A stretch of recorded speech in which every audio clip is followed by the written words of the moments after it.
Sì, sì. Eccoci, allora buonasera ancora, ben ritrovati a molti di voi.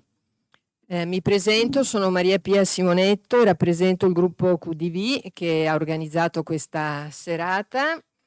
Siamo la quarta serata, diciamo, incontro pubblico che il gruppo ha organizzato. Ricordo che noi ci siamo formati come gruppo, ci siamo costituiti nel maggio del 2022 con l'intento di capire quello che stava avvenendo allora, cercando di raccogliere informazioni e di vagliarle, soprattutto al di là di quello che arrivava dagli organi di informazione ufficiali, con molto senso critico, ma anche con la convinzione che non esiste una verità in toto, che nessuno ha una verità totale e che ci sono tanti punti di vista e tanti, diciamo così, pezzettini di verità e che servono tutti, o almeno insomma una buona dose di essi, per riuscire ad affrontare tematiche importanti e cruciali.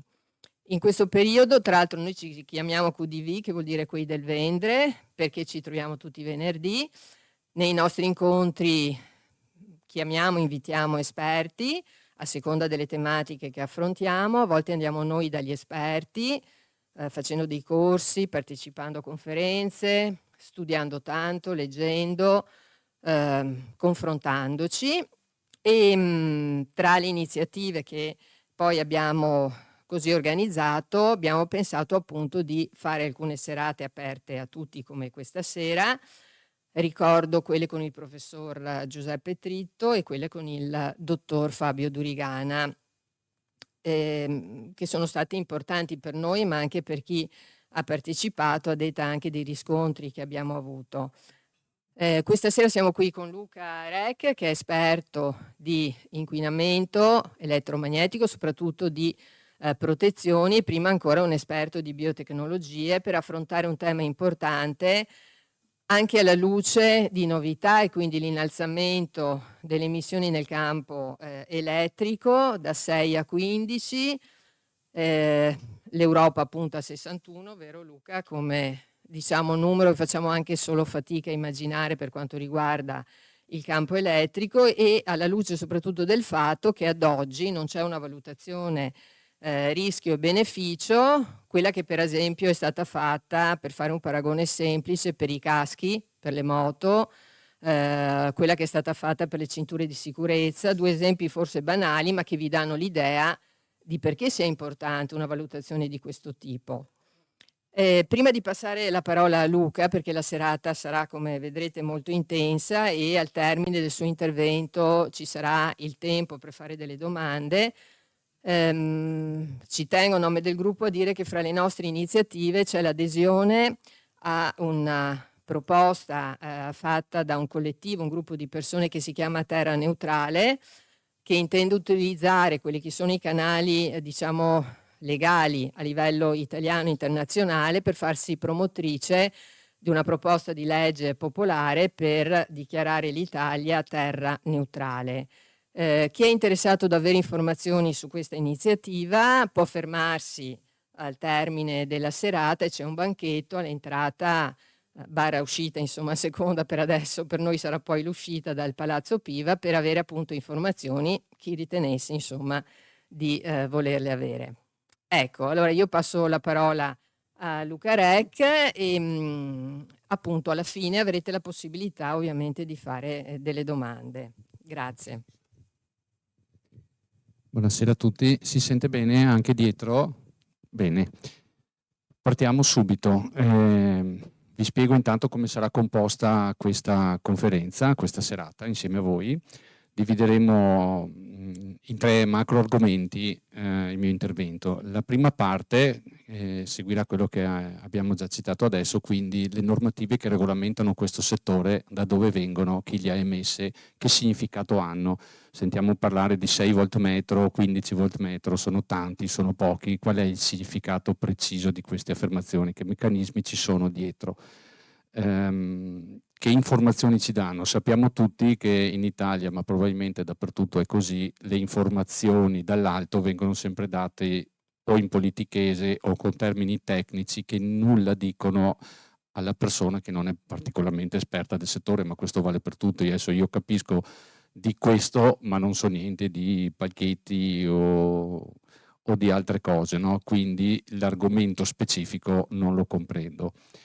Ed è una parte che è molto interessante da scoprire chi emana queste leggi, su che basi, che significato hanno, che genesi hanno, da quanti anni si sono evolute, da quanti decenni, eccetera, eccetera. La parte centrale invece sarà dedicata all'impatto che ha sulla nostra salute, che hanno sulla nostra salute queste tecnologie, quindi non solo il 5G, perché basta il 4, il 3, il 2 per farci fuori tutti, quindi qual è il loro reale impatto, cioè attraverso quali meccanismi biologici e fisiologici impattano sulla nostra salute, non basta dire fa male vagamente, no? Bene. La parte finale invece la dedichiamo a un po' di consigli utili per la vita di tutti quanti che possiamo mettere in pratica da 5 minuti dopo che abbiamo finito questa serata insieme per mitigare già nella vita di tutti i giorni l'impatto dell'inquinamento elettromagnetico senza spendere un centesimo, ma semplicemente adottando comportamenti ed accorgimenti molto semplici. Non bisogna neanche stravolgere la nostra vita, bisogna solo comprendere alcune informazioni di cui magari non siamo al corrente e che con poche cose possiamo già cominciare a cambiare, diciamo, l'aspetto ambientale che viviamo tutti i giorni, sia in casa che fuori. Nel frattempo che buttiamo giù tutte le antenne non è un motivo intanto per non cominciare già a prendere dei piccoli accorgimenti nella nostra vita di tutti i giorni. Partiamo a bomba subito. Allora, sapete, o avrete sicuramente sentito parlare in merito, diciamo, alle normative che regolamentano questo settore, 6 voltmetro, 15 voltmetro, il tempo di misurazione dei 6 minuti, nelle 24 ore, tutte queste cose qua. Adesso cerchiamo di dare una spiegazione molto terra a terra, in modo che possiamo comprendere bene quali dinamiche regolano questo settore. Perché vi voglio spiegare questo? Perché tutte le informazioni che ci vengono date, no? Noi facciamo una riunione, non so, un comitato, andiamo a parlare con quelli dell'ARPA perché hanno messo l'antenna davanti alla scuola piuttosto che davanti a casa nostra. Tutte le rassicurazioni che ci vengono date in base ai limiti. I limiti sono così, la legge è così, ce lo chiede l'Europa, l'ICNIRP che è un istituto, che poi spiegherò cos'è, eccetera. Ma in realtà non abbiamo capito niente. Non abbiamo capito niente perché la comunicazione in questo settore è in mano ai tecnici ed è una stortura che dopo andremo a vedere. Bene, veniamo a noi. Noi come esseri umani, queste belle persone che siamo qua dentro, abbiamo più o meno 5 milioni di anni a livello di arco evolutivo dell'uomo moderno, a circa 5 milioni di anni. In questi 5 milioni di anni ovviamente ci siamo evoluti, la natura ha potuto fare il suo corso, milioni di tentativi per renderci quello che siamo adesso. Perché parto dai 5 milioni di anni? Il pianeta dove noi viviamo ha un fondo elettrico naturale terrestre, cioè ci sono delle emissioni elettromagnetiche naturali, non c'è solo l'antenna del 5G, sono essenzialmente due. Semplifico un po' questi argomenti, altrimenti ognuno di loro avrebbe bisogno di 3 serate. Uno è la magnetosfera, che avvolge tutto il pianeta, ci protegge dai raggi solari, da tutte le radiazioni cosmiche, la faccio breve. E l'altro è il fondo elettrico naturale terrestre, che è praticamente ovunque misurabile in tutto il pianeta. Il suo valore in voltmetro, perché vi dico voltmetro? Non è una lezione di elettrotecnica, ma perché voltmetro è il termine di paragone che viene utilizzato per i numeri della legge che regolamenta tutti gli aspetti, insomma, dell'inquinamento elettromagnetico. Il pianeta nostro ha un fondo elettrico naturale terrestre. Tenete bene in mente il suo valore perché è molto importante per tutta la serata. È 0,0002 voltmetro, cioè 3 zeri dopo la virgola. Noi per 5 milioni di anni, per essere quelli che siamo qua, ci siamo evoluti in presenza di questo inquinamento, scusate, di questa emissione elettromagnetica del pianeta. Non si può togliere, c'è da sempre e ci sarà per sempre. 0,0002 voltmetro. Ora il limite di legge in Italia è 15 voltmetro, che se facciamo un rapporto con il fondo naturale terrestre stiamo parlando di centinaia di migliaia di volte superiore. Mentre noi, come esseri umani, ci siamo evoluti in presenza di 0,0002 voltmetro per 5 milioni di anni. La corrente elettrica ha circa 220 anni più o meno, e queste tecnologie di cui parleremo stasera ne hanno 40, 50, diciamo da un punto di vista molto invasivo sulla nostra vita. Non c'è stato un adattamento evolutivo dell'essere umano. Noi come specie abbiamo bisogno di 500 generazioni. L'essere umano, per fare un adattamento evolutivo, ha bisogno di 500 generazioni. Tradotto in un arco temporale, gli scienziati un po' si litigano questi due traguardi, sono tra i 12.000 e i 15.000 anni. Cioè l'essere umano, per fare un adattamento evolutivo e abituarsi a qualcosa, ha bisogno di 15.000 anni. Bene, perciò questi 50 anni di antenne non ci siamo abituati a niente, stiamo tranquilli. Mentre invece il nostro corpo è in grado di difenderci dalle emissioni elettromagnetiche pari al valore di 0,0002 volt metro. In Italia oggi vigono i 15 volt metro. Fino a qualche anno fa, anzi scusate, fino a dicembre c'erano i 6 volt metro. Veniamo al 2011. Prima apro una piccola parentesi. A livello scientifico universale, i due valori considerati dai più grandi scienziati, non da me ovviamente, dai più grandi scienziati indipendenti a livello mondiale, quindi parliamo di scienziati di livello top, hanno stabilito, viene considerato unanimemente sicuro per l'essere umano il limite ambientale di esposizione elettromagnetica di 0,6 volt metro. Ma quello della salute dell'essere umano, questo è quello da non superare, sarebbe quello da non superare, 0,6. Quello invece della salute dell'essere umano, del benessere, è considerato 0,2 volt metro. Stranamente, nel 2011 il Consiglio d'Europa, attraverso una risoluzione che è la 1815, tutto questo potete trovarlo ovviamente dappertutto, quello che vi sto dicendo, quindi risoluzione 1815 del Consiglio d'Europa del 2011, stranamente diceva queste parole. Dava indicazioni agli Stati membri di non superare il valore ambientale di esposizione elettromagnetica delle persone di 0,6 volt metro, in pieno accordo con quello che diceva tutta la comunità scientifica mondiale. Dava forti indicazioni agli Stati membri, raccomandazione, scusate, di portare nel medio termine, che significava entro 5 anni, questo valore a 0,2. 2011, Consiglio d'Europa. Oggi la comunità europea dice che 61 volt metro non c'è problema. Bene, in più in questa risoluzione parlava molto chiaro, mentre adesso non si capisce se fanno male, se fanno bene queste tecnologie, dobbiamo fare tanti studi, all'epoca parlava chiaramente che dovevano essere messe in atto da parte degli Stati membri delle forti campagne informative riguardo ai rischi che correvano adolescenti, donne incinta, fragili, eccetera, di contrarre non mal di testa o unghie incarnite, ma lo scriveva testuali parole, cancro e tumori. Quindi nel 2011, 13 anni fa, dovevamo andare a 0,6, poi a 0,2, altrimenti avremmo preso cancro e tumori, adesso con valori 100.000 volte superiori, tutto a posto. Bene, nel 2012 l'Italia ha subito il primo vero golpe elettromagnetico, il golpe è un colpo di Stato, sulla pelle degli italiani. Forse sapete, o qualcuno magari avrà sentito dire, che il metodo di misurazione allora, nel 2012, vigeva il limite, quello che era fino a dicembre 2023, dei 6 volt metro. Il metodo di misurazione era quello sui 6 minuti. Voglio spiegarvi questi meccanismi perché è molto importante comprendere le sciocchezze che ci raccontano. Allora, perché era sui 6 minuti? Perché se io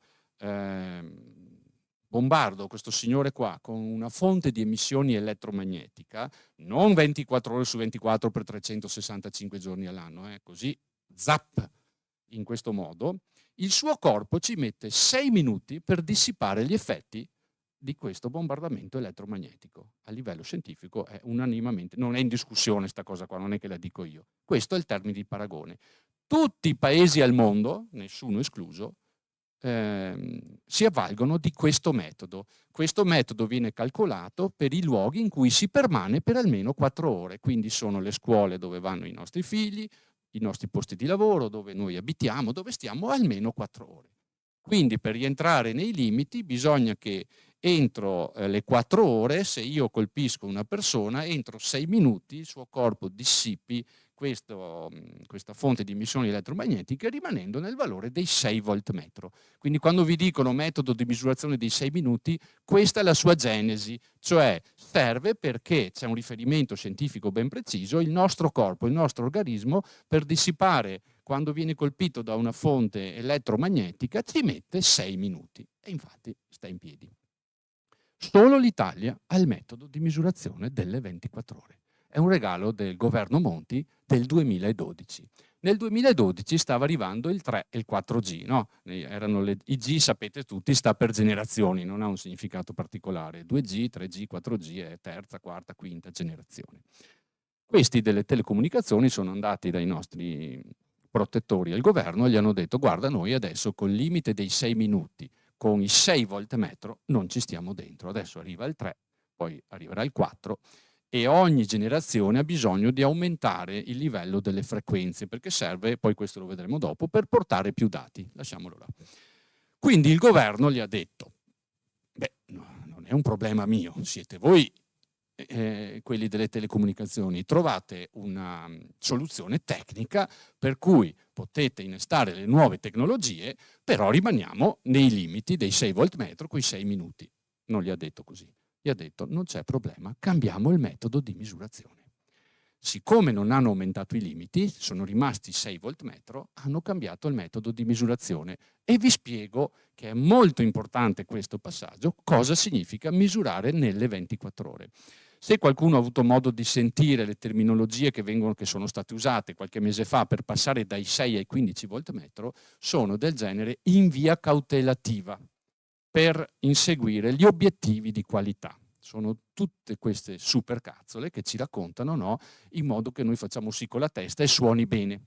Anche se uno si ferma un attimo a pensare, da 15 a 6 è in via cautelativa, da 6 a 15 non mi sembra via cautelativa, però passa tutto in cavalleria, no? Veniamo alle 24 ore. Cosa cambia se io faccio queste misurazioni da 6 minuti a 24 ore? Einstein diceva che se tu puoi avere la più grande teoria o idea o progetto del mondo, ma se non sei in grado di spiegarlo a tua nonna, non vale niente. Quindi se tu hai una teoria mega galattica, però tua nonna non riesci a fargliela capire, quella teoria non ha valore, perché deve essere compresa da tutti. I nostri scienziati lo sanno bene, scienziati intendo quelli del governo, e quindi ci dicono le cose, no, come se fossimo la loro nonna. E se noi ci pensiamo bene, suona bene. Se io dico a questo signore o a mia nonna, gli dico: nonna, ma perché ti devo misurare l'esposizione in 6 minuti quando la tua giornata dura 24 ore? Cioè, facciamo una cosa fatta bene, misuriamo il tutto nelle 24 ore. E mia nonna dice: anch'io, cioè, se non facessi questo di mestiere avrei detto: sta in piedi sta cosa qua. Perché 6 minuti? Se non so perché 6 minuti, il ragionamento fila. Adesso vi faccio questo esempio. Voi abitate sopra un bar.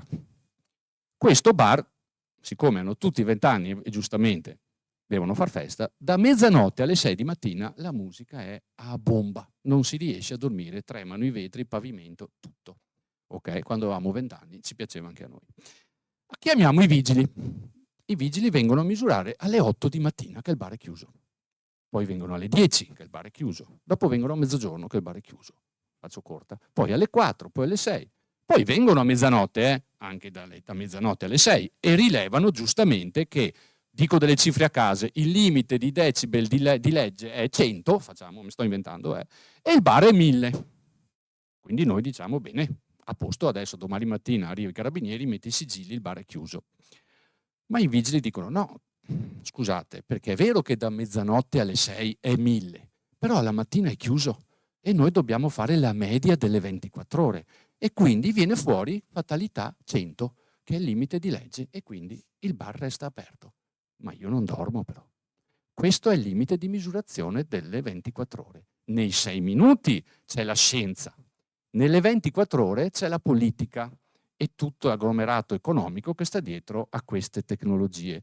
Perché così, siccome di notte le antenne ovviamente sono non spente, ma sparano molto meno, in quanto le aziende sono chiuse, il traffico dati è molto ridotto, noi, qualcuno almeno, telefona un po' meno, manda un po' meno messaggi, il traffico dati lo usiamo meno e quindi si fa una bella media. I nostri figli, ma anche noi, possiamo stare sotto l'antenna davanti a casa, che tra l'altro, altro regalino, non c'è più la distanza di sicurezza da qualche anno.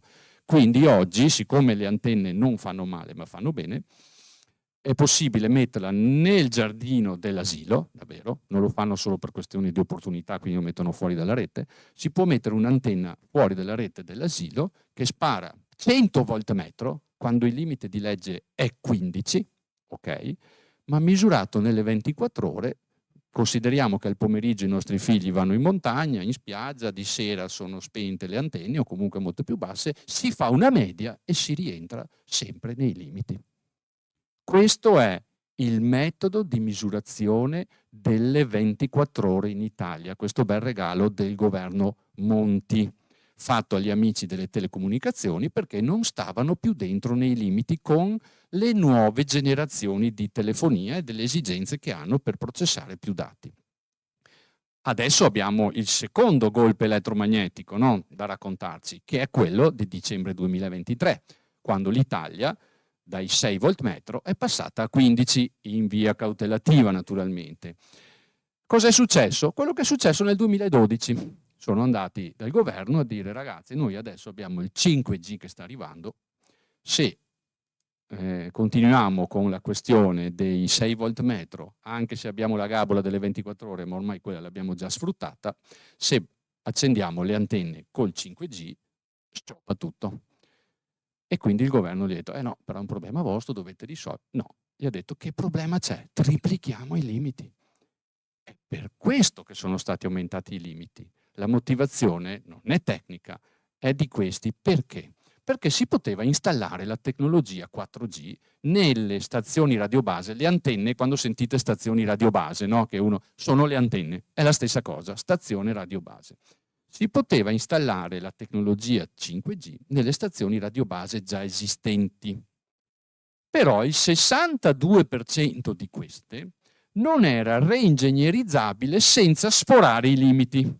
E quindi hanno alzato i limiti, perché altrimenti per gli amici delle telecomunicazioni significava realizzare 27.900 nuovi siti con costi enormi, perché poi andavano fatti nelle grandi città dove ci sono vincoli urbanistici, paesaggistici, ormai sono pieni di antenne da tutte le parti, quindi farne altri 27.900 voleva dire spendere circa 100 euro più, 100 euro meno, 5 miliardi di euro. Quindi triplicando i limiti, con le 24 ore, perché noi ne subiamo due, abbiamo i limiti triplicati da 6 a 15, insomma manca poco a triplicare, e la questione della misurazione nelle 24 ore, i nostri ragazzi e noi, nelle zone industriali, noi dove abitiamo, possiamo stare a valori mostruosi per 8 ore, nelle altre 8 si fa la media, e abbiamo regalato 5 miliardi di euro. Ma questi 5 miliardi di euro li abbiamo regalati a Valdobbiadene? No, li abbiamo regalati alle società che sono tutte di proprietà estera. Quindi abbiamo preso proprio, sono svizzere, francesi, poi si passano da uno all'altro, ma sono svizzere, francesi, tedeschi e americane. E abbiamo preso questi 5 miliardi e li abbiamo proprio buttati fuori per la finestra. Naturalmente con 5 miliardi in ballo la possibilità di ungere le ruote è molto ampia e quindi il governo ha aumentato i limiti. Perciò, quando vi dicono che ce lo chiede l'Europa, innanzitutto è una bugia vera e propria, cioè possiamo dirle con le cose come stanno, perché l'Europa è vero che dà indicazioni che il limite massimo da non superare è 61 volt metro, che è una follia assoluta, poi ve lo dimostrerò. Ma dice anche testuali parole che ogni singolo paese ha facoltà di stabilire i limiti che ritiene più opportuni a tutela dei suoi cittadini. Questo lo dice in tutte le varie comunicazioni, perciò non è vero che ce lo chiede l'Europa. L'Europa dice andate a 61 volt metro, ma se uno volesse stare a 0,6 per ascoltare gli scienziati non succederebbe niente. Questa è la genesi dei limiti che abbiamo in Italia. Ora però, chi li stabilisce? Cioè non è che li stabilisce la Meloni, non ce l'abbiamo con lei. Chi è che stabilisce questi limiti? Chi è che 6 volt metro, eccetera? È un ente che si chiama ICNIRP o ICNIRP. Io un bel po' di tempo fa, quando ho sentito parlare dell'ICNIRP anni fa, ho detto: ma chi sono questi? ICNIRP, vado a vedere, perché quando mi dicono che sono l'ente che emana le linee guida recepite praticamente da tutto il mondo, ma in particolare dall'Europa, io mi immaginavo una specie di ospedale di 50 piani e su ogni piano 10.000 scienziati megagalattici che tutto il giorno studiano l'impatto delle onde elettromagnetiche sul nostro corpo, visto che emanano linee guida recepite da tutti i governi che poi regolano la nostra vita. Bene, è un ente privato, l'ICNIRP è un ente privato. Sono 12 persone, tra l'altro 2 sono anche italiani. Sono 12 persone, le quali si possono nominare solo tra di loro. Quindi se uno va sotto un treno sono gli altri 11 che decidono chi chiamare per il prossimo. E stranamente, cosa molto molto strana, sono stati travolti da un genere di scandali legati a mazzette, bustarelle, robe del genere, provenienti da collaborazioni, poi si chiamano consulenze, no? Con enti che a loro volta erano foraggiati dalle compagnie di telecomunicazioni. Quindi questo è l'ICNIRP che emana queste linee guida. Quindi tutto quello che vi dico io è pubblico, e le cose belle, le cose più belle che noi l'abbiamo visto in questi anni è che sono pubbliche, non sono nascoste, solo che chiaramente non sono recepite, non sono trasmesse, no? Non sono recepite. Nessuno ce lo dice chiaramente, ma se uno vuole mettersi lì e non ha le mani paralizzate e ha una tastiera, trova tutto quanto.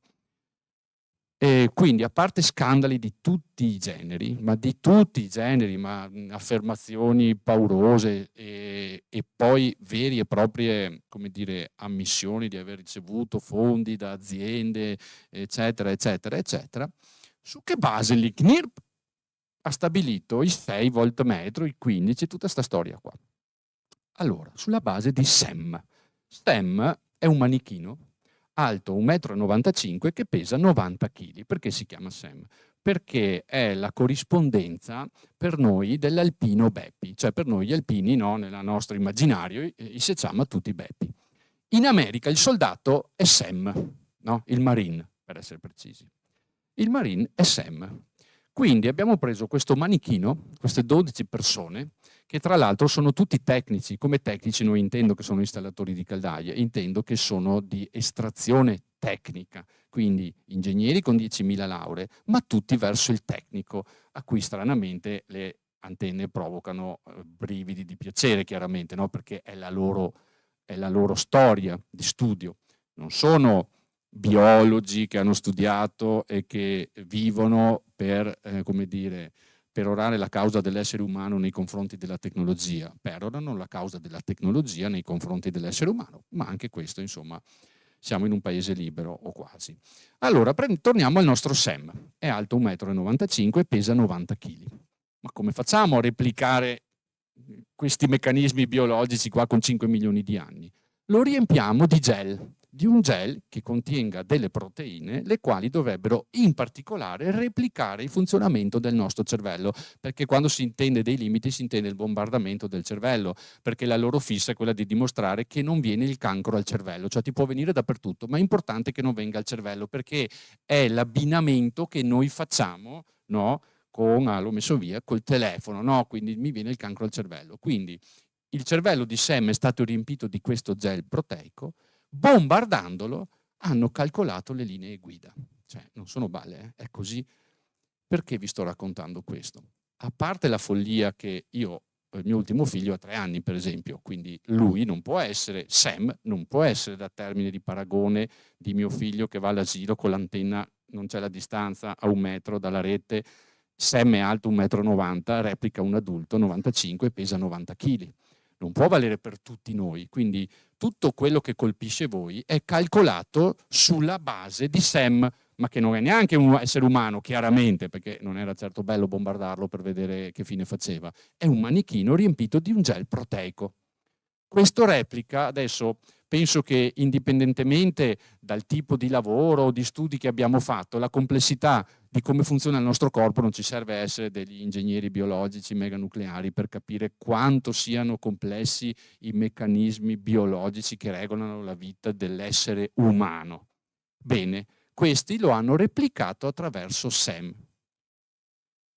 Inoltre, perché ci sono sempre nuove puntate in questa serie, Nel suo statuto l'ICNIRP dichiara pubblicamente, senza nessun problema, perché questo è sempre il bello, che non si assume nessuna responsabilità. Cioè un ente privato, ricordatevelo, non è né nazionale, non è un'emanazione di un altro genere di ente politico, è un ente privato con 12 persone che ha sede in Germania. Quindi loro dicono, è vero che noi tutto il giorno qui ci scervelliamo per capire quali possono essere i migliori valori da applicare, però se voi li applicate, poi non venite da noi. Cioè è come se noi adesso qua stasera per alzata di mano stabiliamo così, a seconda di come ci gira, il valore di 78 volt metro. Però poi se i paesi limitrofi vogliono applicarlo anche loro, noi diciamo guarda scusa, è un'idea che ci è venuta a noi così, poi se voi volete applicarlo e muoiono tutti, non venite da noi. Questo è scritto nello statuto, non con le parole che vi dico io, nello statuto dell'ICNIRP. Sono un ente privato e questi emanano le linee guida per tutta l'Europa, recepite dall'OMS e poi dai vari comuni. Perché vi ho raccontato questa storia? A parte per farvi incazzare un po', perché le comunicazioni che vi vengono date dal tecnico dell'ARPA, dall'ingegnere dell'Iliad, si rifanno a queste cose e voi dovete ridergli in faccia. Cioè non serve che sappiate a memoria quello che io vi ho detto adesso, ma voglio spiegarvi da dove arrivano queste leggi che regolamentano situazioni che impatteranno sulla nostra vita per sempre se noi non facciamo qualcosa. E avete l'obbligo di verificarla, perché io potrei essere un pazzo scappato dal manicomio che odia il 5G. Cioè è una responsabilità vostra, non è che sia così. Potrei avervi raccontato una marea di sciocchezze, quindi il vostro obbligo, la responsabilità è personale. Il mio unico scopo qua questa sera, a parte il piacere di stare in vostra compagnia, uno solo voglio, che voi mettiate in dubbio quello che dico io. Questo è un vostro preciso compito. Siccome quello che ho detto è pubblico e se vi mettete un po', no? Quando digitate scartate le prime 3 righe, ma se andate sotto, che non lo facciamo mai, magari anche la paginetta dopo di Google o di quale che sia il browser che utilizzate, vedrete che salta fuori piano piano tutto. Chi è l'ICNIRP, che cosa fa, eccetera, eccetera, eccetera. Ora, quando arriva il tecnico della società mandato per dirci che l'antenna hanno fatto le misurazioni, che rispetta le linee guida, i limiti emessi dall'ICNIRP recepiti a Comunità Europea, i 6, i 15, i 100, i 3000 volt metro, come dicono a Cambridge, sono tutte cazzate, ma cazzate vere ragazzi, con cui giocano sulla nostra pelle. Questa è la genesi delle leggi che regolamentano questo settore e gli impatti sulla nostra salute. Sono queste. In più, scusate, l'ho messo via, ma ho un caro amico qua da presentarvi.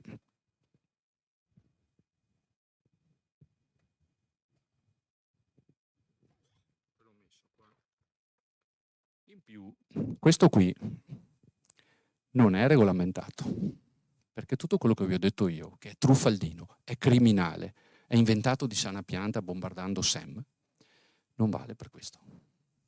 Cioè questo puoi mettere 8 miliardi di volt metro, non c'è regolamento, perché questo vale per le installazioni fisse. Quando chiamate in 2G, perché quando si chiama, questa sarà la parte finale, però adesso apriamo una piccolissima parentesi che si collega a questo però. Quando noi telefoniamo usiamo il 2G, quindi il 5G non serve perché quelli che abitano nelle valli oscure, se gli succede un imprevisto devono chiamare il SUEM e allora non funziona, sono tutte balle. Quando chiamiamo usiamo il 2G. In semplice telefonata, senza il traffico dati, perché dopo gli spara a bomba, questo va sopra i 100 volt metro. Se abbiamo il traffico dati aperto, fa dei picchi di 600 volt metro e anche superiori a picchi. E noi ce l'abbiamo qui e parliamo, e il limite di legge è 15, ma misurato sulle 24 ore. Cioè c'è un castello che regge sta cosa qui, che è fatto di bugie, ma soprattutto è fatto di speculazione ovviamente finanziaria. Adesso non lo scopriamo certo nel 5G, no? Però è importante che sappiate quando ci dicono che è a norma. Ce n'è una ancora più bella, è la chicca finale, però vale sempre solo per l'Italia, perché siamo i migliori. Che sanzione incorre? Quale terribile vendetta dello Stato si deve aspettare il gestore la cui antenna, stazione radio base, sfora i limiti di legge? No, perché noi abbiamo quella, perché cosa possiamo fare? Come quando uno va in banca e chiede un mutuo, chiede il tasso perché non sa altro, no? Dico così, l'uomo della strada, il tasso. In questo caso vogliamo misurare, no? Allora mettono l'antenna davanti alla scuola dei nostri figli o della nostra abitazione o dovunque sia e chiamiamo un tecnico a misurare. Il limite abbiamo visto che è 15, arriva il tecnico chiamato da noi, non da loro, quindi indipendente, uno serio come Dio comanda, misura 8.000 volt metro. Esagero. Quindi nella nostra, diciamo, comprensione di come dovrebbero andare le cose, domani mattina il sindaco chiama l'ARPA, questi chiamano Iliad, arrivano con le ruspe e buttano giù tutto, naturalmente, dovrebbe essere così. Qual è la sanzione amministrativa? Penale non ce n'è, mettiamoci il cuore in pace. Qual è la sanzione amministrativa in cui incorre il gestore, che voi chiamate un tecnico indipendente, avete l'antenna davanti a casa, vi viene sangue di naso, mal di orecchie e tutto quello che può succedere, chiamate un tecnico e dice sì, ciao, guarda qua, dovrebbe essere 15, ho misurato, è 78 volt metro. Qual è la sanzione per il gestore? Dite una cifra. La sanzione per il gestore il cui impianto sfora i limiti di legge, indipendentemente da quanto sfora, in Italia, in un paese dove se tu fai una pergola a casa tua, sul terreno che è della tua famiglia da 76 generazioni e sporge di 1 millimetro da quello che ti ha detto il geometra del comune, ma non ce l'abbiamo col comune, qua non stiamo parlando male né del geometra né del comune né del sindaco, che sia chiaro, perché questo vale dappertutto, non è che stiamo parlando di Valdobbiadene. Lo Stato ti butta giù la casa, insomma, estremizzo, no? Ma è penale. Ma tu puoi mettere un'antenna alta 40 metri fuori dalla scuola, sforare a bomba e la multa è 0. In quale terribile destino incorre il gestore? Ha l'obbligo di rientrare a norma di legge. Quindi lui dirà che la signora delle pulizie si è dimenticata il tasto girato per sbaglio, lo mette a posto, domani mattina alle 8 misuriamo, a posto. Quindi è come se noi, dove c'è il limite di 30 all'ora, con la nostra bella Lamborghini, passiamo a 2,80, la polizia ci ferma e ci dice però dai, 2,80 non va bene, cerca di andare un po' più piano la prossima volta. Così il giorno dopo provi 3,20 per vedere se riesci a battere il tuo record, perché saremo così. Cioè, andiamo piano perché abbiamo paura delle multe, cioè ci limitiamo perché sappiamo che ci sono delle regole e ovviamente per noi è multa sempre, parcheggi fuori dalle strisce, hai sbagliato l'altezza della siepe, la tua grondaia è orientata verso est, multa. Puoi friggere una scuola, una città intera e la tua sanzione è 0. Spero che vi dia da pensare questo, unito a quello che vi ho detto prima. Perciò quando ci vengono, il punto di questo è che le rassicurazioni che ci danno non valgono niente, dovete saperlo. Non valgono niente, perché come sono state create le normative è criminale. Chi le viola, che già sono criminali di loro, non subisce nessuna sanzione. Quindi immaginatevi quanto ci tengono alla nostra salute in questo campo, una tecnologia che non è mai stata testata prima nell'essere umano. L'azienda delle telecomunicazioni è l'unica al mondo che non deve testare i suoi prodotti. Se tu vuoi fare i mattoncini della Lego, devono avere il colore atossico, che non possono essere ingoiati, tutte queste cose qua. Adesso ho detto una cosa, qualsiasi, se fai quella sedia lì, deve supportare un test del peso, di questo, di quello, di quell'altro. No? Qualsiasi cosa che guardiamo qui intorno ha una certificazione. Niente. Importante che si senta bene. Niente. Strano proprio questo. Questo è il settore, la parola è più malvagio che ci sia su questo pianeta, a parte le armi e poche altre robe. Bene, come fa a impattare tutta sta cosa qua sulla nostra salute? Adesso ve lo spiego. Torniamo ai nostri 5 milioni di anni di evoluzione. Poi anticipo, se ci saranno domande su qualsiasi argomento le facciamo tutte alla fine, così se no anche io perdo poi il filo. No? Noi abbiamo i nostri famosi 5 milioni di anni. Per 5 milioni di anni, ripeto, ci siamo evoluti in presenza del fondo elettrico naturale terrestre, che è 0,0002 volt metro. Bene, le nostre cellule, tutte, nessuna esclusa, nessuna, hanno un unico modo per dialogare tra di loro. Non ne hanno due, non è WhatsApp. Sono impulsi elettrici biochimici. Tutte le nostre cellule, per ovviamente miliardi di diversi motivi legati alle loro funzioni e ai meccanismi biologici che regolano, dialogano tra di loro tutte, dalla punta dei capelli al fegato, alla cartilagine, tutte, no? Noi abbiamo trilioni e trilioni di cellule che dialogano attraverso impulsi elettrici. Questi impulsi elettrici però vengono disturbati e alterati, quindi è un meccanismo estremamente pericoloso, dalle emissioni elettromagnetiche. E infatti il fondo elettrico naturale terrestre altera questi segnali biologici. Però la natura, che non sbaglia mai, soprattutto quando ha tanto tempo e ha avuto 5 milioni di anni per correre ai ripari per quello che riguarda noi, no? A forza di tentativi l'ha imbroccata giusta. Si chiama guaina mielinica, la mielina. La funzione della guaina mielinica si chiama guaina per un motivo, è come la guaina che ricopre il filo elettrico, no? La guaina che c'è sopra il filo elettrico. I nostri nervi hanno ramificazioni che partono la maggior parte dalla testa, i nervi cranici, eccetera, e poi dal midollo spinale e poi via dappertutto. Il fondo elettrico naturale terrestre, col suo valore di 0,0002, la natura si è accorta che alterava i segnali elettrici delle cellule, cioè la comunicazione tra le cellule. E quindi cosa ha fatto? Ha sviluppato in 5 milioni di anni la guaina mielinica, la mielina, che ha questa funzione di impedire che il fondo elettrico naturale terrestre, col suo valore elettromagnetico, alterasse questi segnali. Cioè alterare i segnali biochimici non significa il mal di testa, significa nascere con due teste.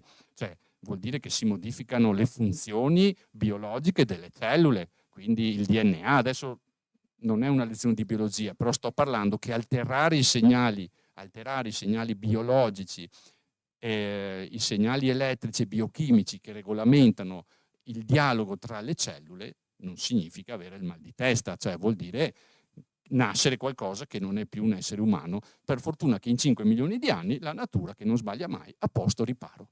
Guaina mielinica, che è in grado di difenderci da che valore?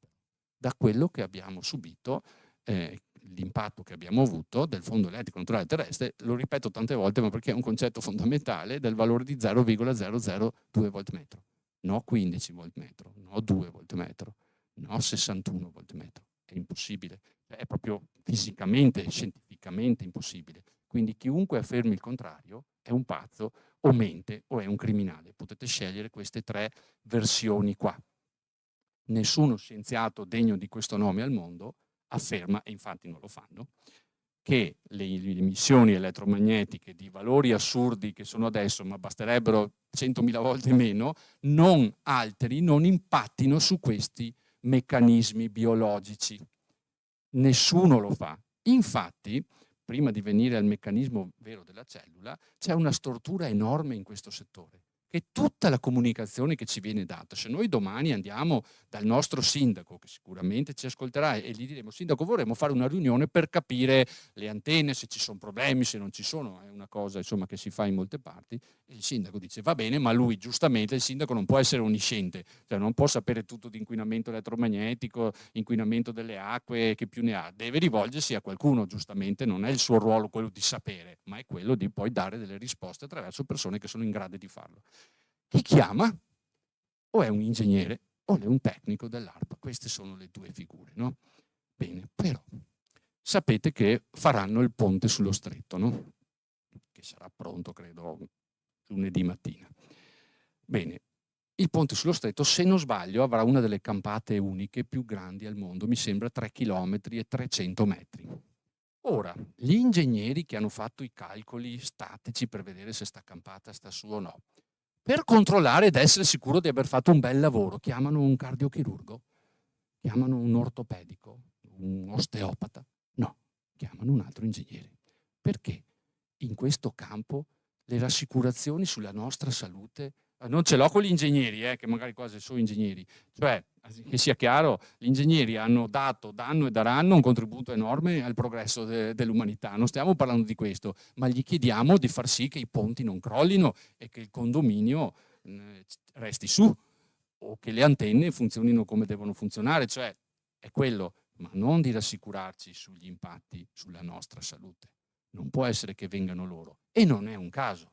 Tutte le comunicazioni in questo settore ci vengono date dai tecnici. Quindi la team manda il mega ingegnere che spiega la distanza logaritmica, l'onda sinusoidale, megahertz, gigahertz, tutte queste cose qua, no? E quindi uno che poretto non sa il suo lavoro, alla fine dice, vabbè, tanto mai non farà, perché mi ha detto che l'ICNIRP, la Comunità Europea, 6 minuti, 24 ore, bene, ma lei è un ingegnere però. Infatti, stranamente, i medici, quelli veri, non si prestano, perché nessun vero scienziato, il medico, intendo il medico di famiglia che non è il suo campo, nessun vero scienziato, biologo che studia l'impatto delle onde elettromagnetiche sul corpo umano si sognerebbe mai, per nessun motivo al mondo, di mettere una firma sotto una carta che dice che l'antenna alta 40 metri davanti a casa nostra, stiamo tranquilli, non che c'è problemi. Non lo farebbero mai. Nessuno lo farebbe, anche perché l'intera comunità scientifica mondiale, quelli che contano, dal 2018 stanno bombardando ogni singola nazione del mondo con petizioni firmate dai più grandi scienziati in cui non dicono torniamo al 4G, dicono che bisogna fermare questa tecnologia e andare al... nessun governo al mondo può dire noi non lo sapevamo, cioè se domani viene fuori che moriremo tutti, nessuno può dirlo, perché ci sono questi associazioni di scienziati che in ogni singolo paese bombardano il governo con una petizione firmata dai più grandi scienziati al mondo che dimostra con studi, ma migliaia di studi, no uno studio, migliaia di studi che dimostrano oltre ogni ragionevole dubbio che l'impatto delle onde elettromagnetiche sul corpo umano con i valori attuali è devastante, perciò nessuno può dire io non lo sapevo, questo anche voi dovete saperlo, la Meloni o chi per lei un domani non potrà dire ah ma però ho ascoltato l'ingegnere dell'ARPA, ci siamo fidati, no cara, perché tu lo sai, perché ogni governo è bombardato da questa petizione dal 2018, tutti i governi, tutti di tutto il mondo. Perciò nessuno potrà tirarsene fuori un domani. E quando dicono ma non si sa, gli studi sono controversi, eccetera, eccetera, eccetera, non è vero, non sono controversi. Veniamo agli studi. Anzi, scusate, finisco il discorso della nostra cellula. Ora la cellula ha il nucleo, questo vi chiedo un po' di attenzione anche se non sono cose divertenti e lo comprendo molto bene, perché alla base di tutta la salute di cui noi possiamo godere sta un meccanismo, sta la cellula. La cellula è ricoperta, è protetta dalla membrana cellulare o citoplasma o membrana citoplasmatica. Membrana cellulare è più facile. È fatta di gelatina, come quella della carne Simmental, no? Quindi immaginatevi sto nucleo protetto da questa gelatina. Questa gelatina ha due funzioni. Ovviamente sto un po' estremizzando perché non è una serata dedicata alla biologia della cellula, quindi se qualche biologo qua e salto qualche passaggio mi perdoni perché se no non ne usciamo più. Quindi ha due funzioni, intra ed extracellulare. Cosa significa? Questa gelatina ha due funzioni. Uno, impedisce che qualcosa che non va, chiamiamolo così, entri nella cellula. Due, espelle qualcosa che non va e che è entrato o scarti metabolici della cellula, li espelle dalla cellula, no? Quindi da una parte difende, quindi è impermeabile, non può entrare niente. Dalla parte interna però è permeabile, quindi permette a qualcosa di uscire. Attraverso quale incredibile, meraviglioso meccanismo una gelatina può diventare una barriera impenetrabile e allo stesso tempo c'è qualcosa che passa. Si chiamano impulsi elettrici. Più precisamente, se vogliamo fare i fighi, scambi ionici. Quindi c'è questa piccola corrente elettrica che trapassa questa gelatina e gli dà questo segnale. Quello no, ferma tutto, non fare entrare. Questo sì, mandalo fuori. Cioè immaginatevi, anche se è difficile con la logica capirlo, la complessità, la meraviglia di questo meccanismo che è alla base di ogni funzionamento del nostro corpo. Senza di questo non funziona niente. Impulsi elettrici. Le nostre cellule mandano microscopici impulsi elettrici miliardi di volte in ogni secondo, anche adesso mentre siamo qua, per regolare tutti i meccanismi biologici di cui noi siamo fatti e che regolano il funzionamento della nostra vita. Questo è il meccanismo, è alla base di tutto nel corpo umano, di tutto. E in base a questo poi regola. La membrana cellulare fa anche il riconoscimento cellulare, cioè la cellula del fegato riconosce l'altra cellula del fegato. Se arriva quella della milza gli dice no, guarda, hai sbagliato strada, torna a casa. Quindi è una parte estremamente complessa, ma funziona attraverso impulsi elettrici. Ora, quale pazzo, infatti non ce n'è, potrebbe mai dire che un meccanismo così, che funziona con impulsi elettrici e che ha 5 milioni di anni, ha avuto 5 milioni di anni per assestarsi e che è riuscito ad essere perfetto, perché noi siamo perfetti se non abbiamo ingerenze esterne, protetto dalla guaina mielinica che è in grado di proteggersi da 0,0002, la solita antenna di 40 metri davanti casa che spara a Hertz, che adesso vedremo, no? Adesso ci divertiamo, non ci sono problemi, non lo può fare, infatti lo fa l'ingegnere, ma ripeto, non ce l'abbiamo con lui. Ma se noi gli facciamo la domanda, ingegnere, grazie che ci ha spiegato l'ICNIRP e tutte queste robe qua, ma mi scusi che faccio questa domanda, lei nel corso della sua carriera di studio, no? nel suo percorso di studi, quanto ha dedicato allo studio della biologia dell'essere umano? Zero, ma non è una colpa, perché deve fare le antenne, deve fare i ponti, deve progettare ben altre cose, ma quello deve dircelo un medico e non il medico di famiglia, uno che ha fatto solo quello nella sua vita, allora vale quell'affermazione là. Lasciando stare tutto il marcio che c'è sotto dell'ICNIRP, delle regole che vi ho spiegato all'inizio, ma tutto questo percorso che vi sto dicendo è per farvi un passaggio logico, non dovete più accettare e mi dispiace neanche illudervi che in qualche modo l'ingegnere dell'Iliad che ha parlato a Rete 4 ci abbia detto la verità, anche metà, perché non è così. Perché non è così, l'impatto che hanno queste tecnologie sulla nostra salute è devastante e tutto parte dalla corrente elettrica. Da 220 anni a questa parte vi posso affermare, senza tema di smentita, che tutte le malattie, i disturbi, eccetera, di cui soffre l'essere umano, dipendono in gran parte da quando è stata distribuita la corrente elettrica sul pianeta e non solo l'essere umano, perché servirebbe poi una settimana per parlare della flora, della fauna, degli animali, eccetera, eccetera, ma magari se abbiamo 2 minuti dopo. Come siamo col tempo, scusa? Che ora è? Perfetto. Allora, abbiamo visto la nostra cellula, eccetera. Bene, perché c'è chi dice che fa male e che fa bene?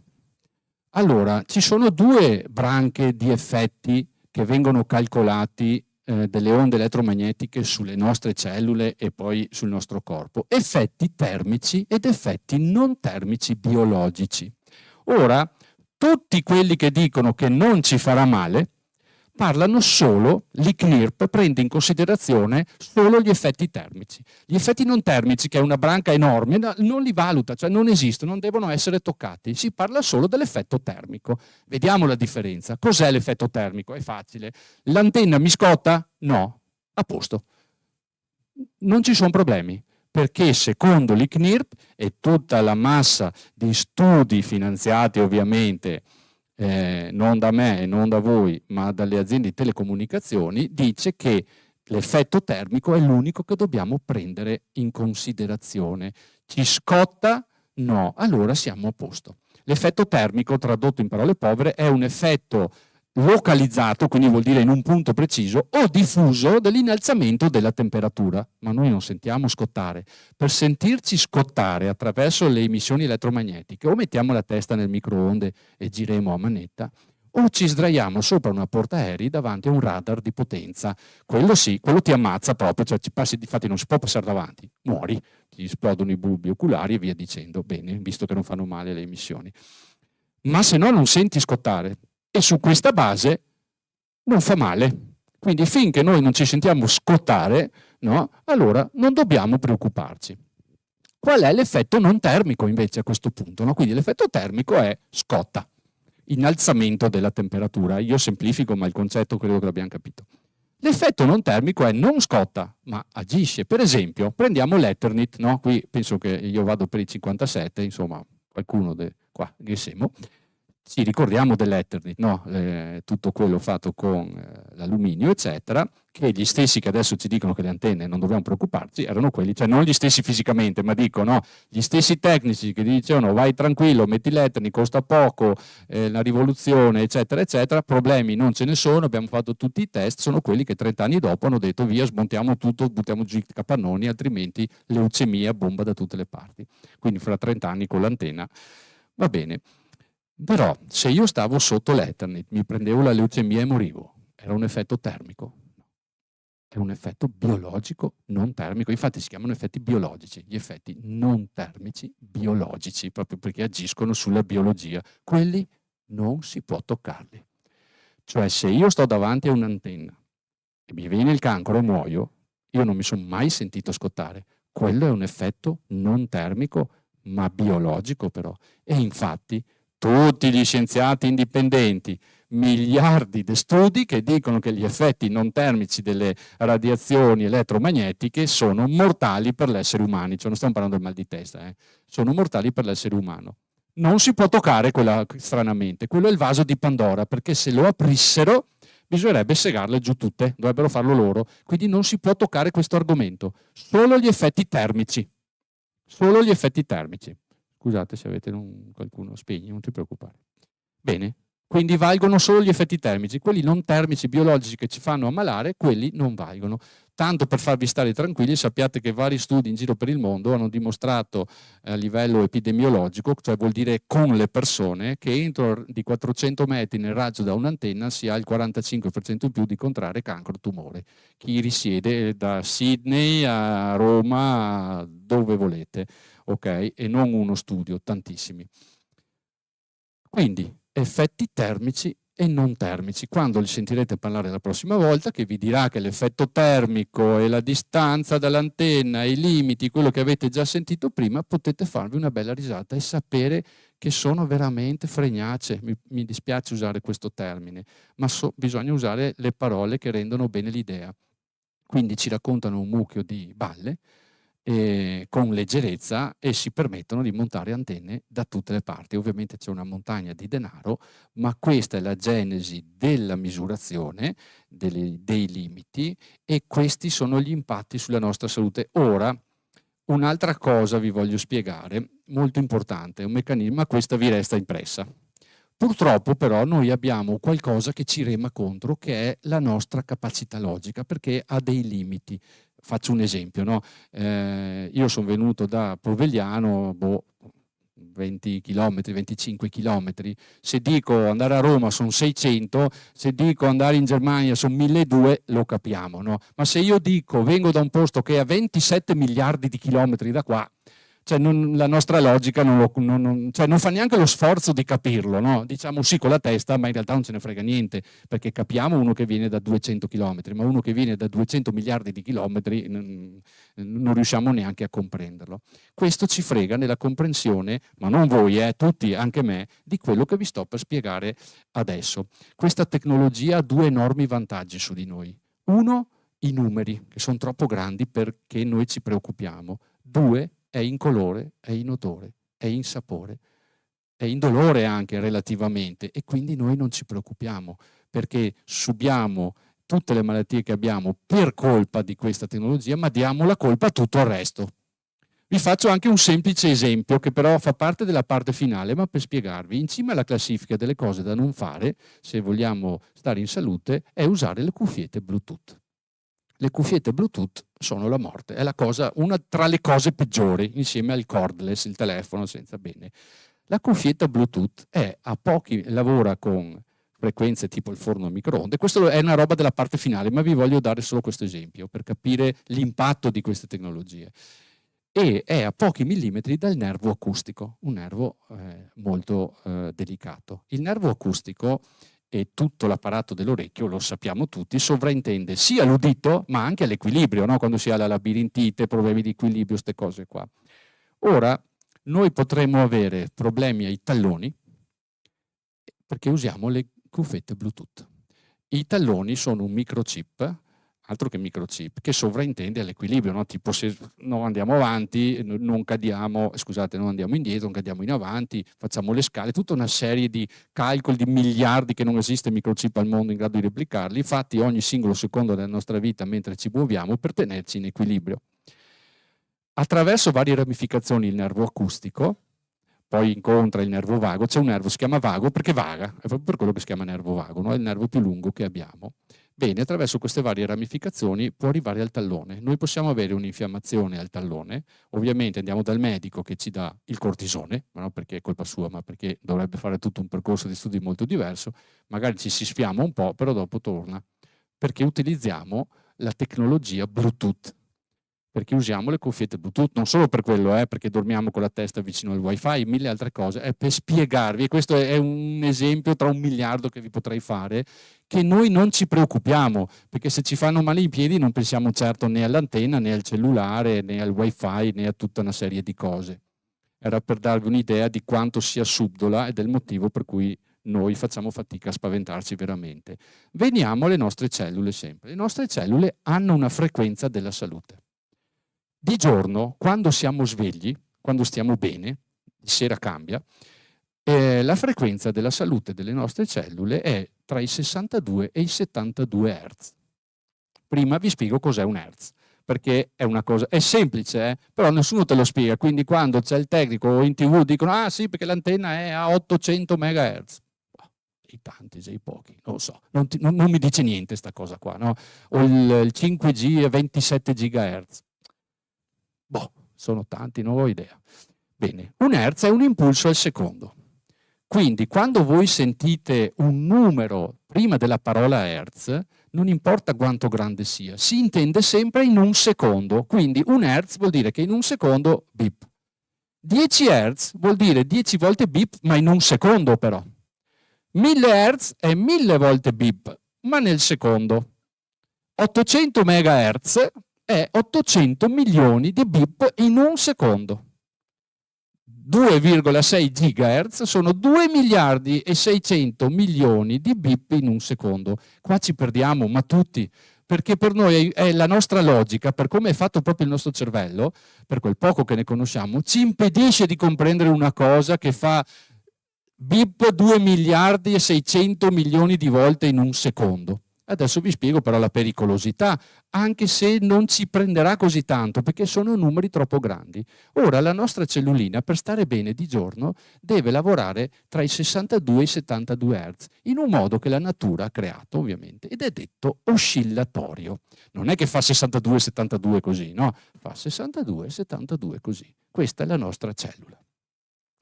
Il nostro amico qua, diciamo che avete WhatsApp sul cellulare, quindi è un 4G. La frequenza più bassa del 4G è 800 MHz, che sono 800 milioni di impulsi in un secondo. Ma perché dico impulsi? Le emissioni elettromagnetiche artificiali sono pulsate. Qual è la differenza tra l'oscillazione della natura e la pulsazione dell'onda artificiale?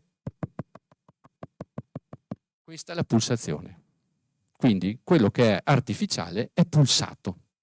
Ora immaginatevi la nostra cellulina che per stare bene, con calma, con la mamma che gli fa le carezze, deve lavorare a 62-72 Hz e ogni secondo della nostra vita, quando abbiamo questo vicino, ok, nella frequenza più bassa, quindi non stiamo guardando Sky o le partite o un video su YouTube, perché lì si va ai 2,6 GHz, nella frequenza più bassa è bombardato 24 su 24 ore ogni secondo con un impulso, con una frequenza di 800 milioni di impulsi in un secondo. Il motivo per cui adesso non scappate tutti fuori a prendere flessibili e a tagliare le antenne è questo. Se no dovreste abbandonare le sedie e correre fuori, ma non lo fate perché? Perché sono numeri troppo grandi e non ci spaventano così tanto, perché la nostra logica li rifiuta.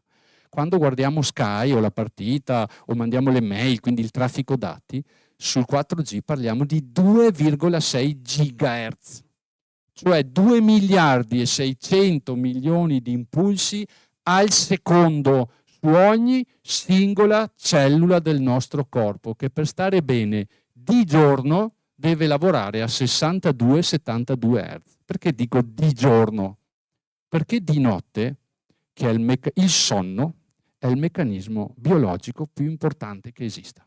Cioè la natura, nei suoi famosi 5 milioni di anni, per farci stare in salute, per rimediare a tutti i danni che noi possiamo subire di giorno, ha inventato il meccanismo del sonno.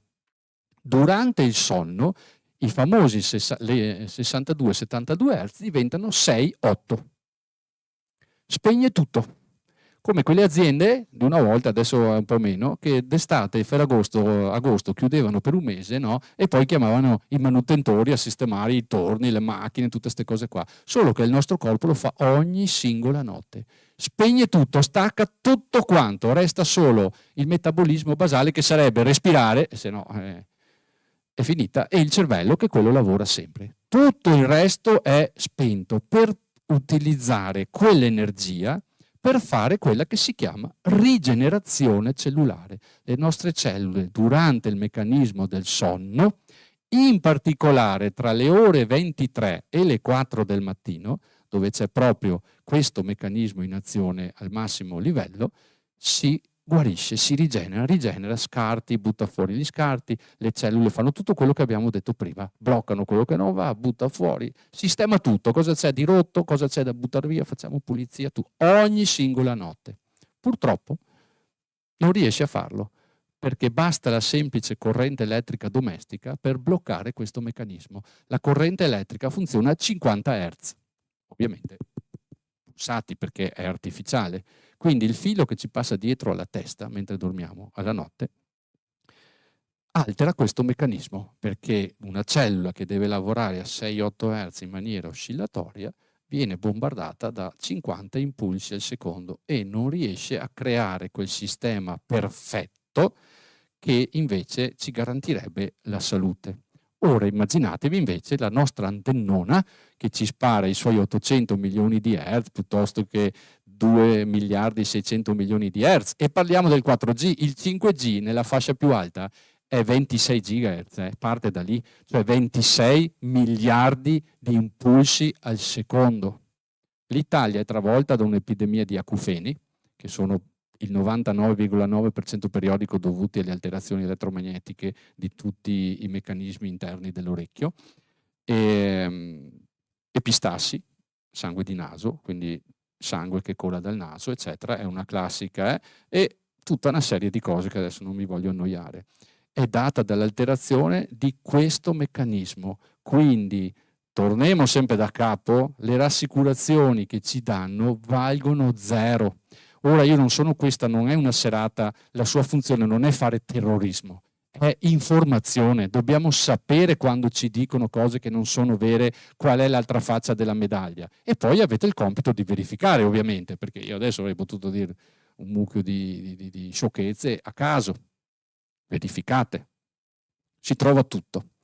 Questi meccanismi sono alla base di ogni nostro malessere, solo che a livello logico, quello che ci ha detto Luca, non ci spaventa così tanto, perché i numeri sono troppo grandi, purtroppo funziona così il nostro cervello, è progettato in modo da venirci in soccorso su cose che può comprendere. Quando cose sono fuori dalla sua portata, restano lì, non ci spaventano, perché, ripeto, altrimenti avremmo mollato tutto, saremmo andati fuori a comprare flessibili e avremmo cominciato subito a tagliare tutto quello che troviamo.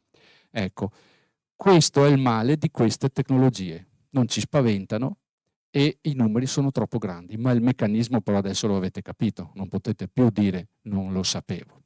Orario? Bene, adesso arriva il bello. Basta buone notizie, adesso fermo sul serio, ragazzi. Bevo un goccio d'acqua.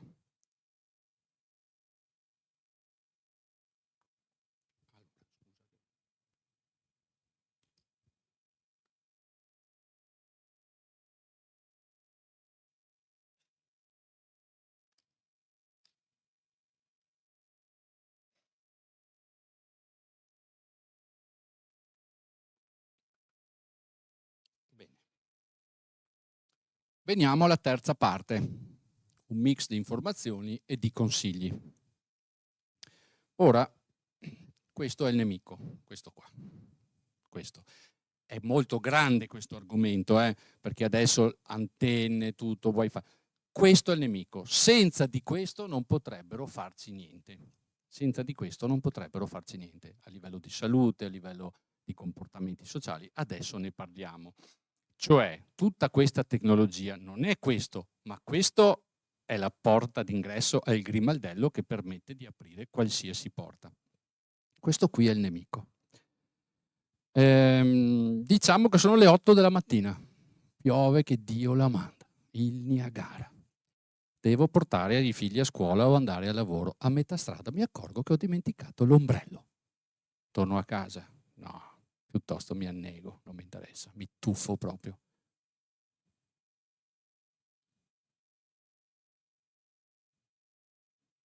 Vado a Lampedusa, mi mancano 200 metri e ho dimenticato il cellulare. Torno a casa, poi incontro mai in autostrada affari spenti nella notte per vedere se è davvero facile morire. Cioè, questo per spiegarvi cosa ha cambiato nei nostri comportamenti. C'è stato un tempo in cui noi avevamo paura di lasciare a casa solo le chiavi di casa. Quella era la roba che non bisognava dimenticarsi. Questo non siamo noi, non è la nostra vita. Io adesso non vi dirò di tornare a vivere nelle caverne e accendere il fuoco coi legneti. Non stiamo parlando di questo. Stiamo parlando che è necessario prendere coscienza, no qua, stasera a casa davanti allo specchio, che ce lo hanno rifilato col nostro totale consenso, nessuno ci ha puntato la pistola alla tempia, l'unica scusante che abbiamo è che, giustamente è stato fatto apposta, è stato troppo veloce per permetterci, no? Cioè, per passare dall'1 al 2G, 100 anni ci volevano, allora capivamo, poi altri 100 dal 2 al 3, invece qua è stato 1, 2, 3, 4, 5 e 6 in 30 anni, che sembrano tanti in 40, ma non sono niente per darci a noi la possibilità di comprendere appieno queste. Infatti non le comprendiamo. Ora faccio questa domanda, un giochino che faccio sempre. Alzi la mano, non vi vergognate, non interrogo nessuno, dovete solo alzare la mano. Alzi la mano chi pensa che la tecnologia è cattiva. Chi pensa che la tecnologia è cattiva? Nessuno vi giudica qua, ragazzi. Chi pensa che la tecnologia è cattiva? Date la vostra opinione, tanto non so che mi ricordo e vengo a casa vostra domani. Bene, ora alzi la mano chi pensa che la tecnologia è buona.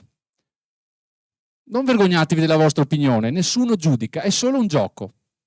Ora alzi la mano, fatemi solo finire la frase, chi pensa che la tecnologia è neutra. Che significa? Dipende da come lo usi, non è una cosa, tu puoi, però il telefono puoi usarlo per salvarti la vita perché stai morendo, sei nel deserto, oppure puoi fare bullismo a scuola, allora lo usi male. La pistola non è di chi l'ha progettata, ma potresti sparare per difendere tua nonna da uno che la vuole ammazzare, oppure sei tu quello che ammazza la nonna. Quindi alzate le mani e chi è d'accordo, chi pensa che la tecnologia sia neutra?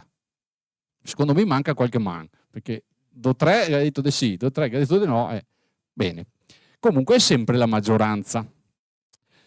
Adesso mi dispiace dirvi che la tecnologia non è neutra, però ve lo dimostro, non basta dirvelo, no? Soprattutto noi quando pensiamo a tecnologia possiamo pensare all'ascia. L'ascia è una tecnologia che ti permette, no, vabbè, potresti usarla per tagliargli la testa a qualcuno, ma in genere fai la legna. O la ruota del carro di una volta, per cui se si rompeva il carrista poteva anche aggiustarlo. Ma tutto quello che è oggi tecnologia non è neutro, anche se voi pensate. Questo e tutto il mondo che lo accompagna, non è vero che lo usi come vuoi tu. Questo è progettato in modo che tu lo usi come vuole chi lo ha progettato. Non è neutra, cioè toglietevi dalla testa questa idea, perché voi lo utilizzate nel modo in cui vuole che lo utilizziate chi l'ha progettato, non voi. E in più non lo possedete minimamente, perché se si rompe o non funziona un'app, tranne che non ci sia qualche maniaco qua strano, chi è che è in grado di aggiustare un'applicazione che non funziona più? Non dico il telefono che cade per terra e si rompe, ma un'app che non funziona. Chi è che sa aggiustarla? Nessuno. Non possedete questa tecnologia. Non avete la più pallida idea, ma neanche io, non avete la più pallida idea di come funziona questo. Lo utilizziamo, ma se si rompe, basta, lo buttiamo via, andiamo a comprarne un altro. Ed è progettato perché sia così, non è un caso, è progettato in questo modo. Le applicazioni, tutte le applicazioni sono progettate in un modo, anche se ci fosse un'applicazione che vi obbliga a fare beneficenza, per assurdo, no? Che quindi tu dici quella è buona, ma comunque è progettata per farvelo fare, quindi non è neutra, anche se faceste l'azione più bella del mondo. Ma stranamente sono poche le applicazioni che vi fanno fare beneficenza. Adesso se qualcuno ce l'ha, me la faccia vedere. Mentre tutte servono a dettarvi un determinato comportamento.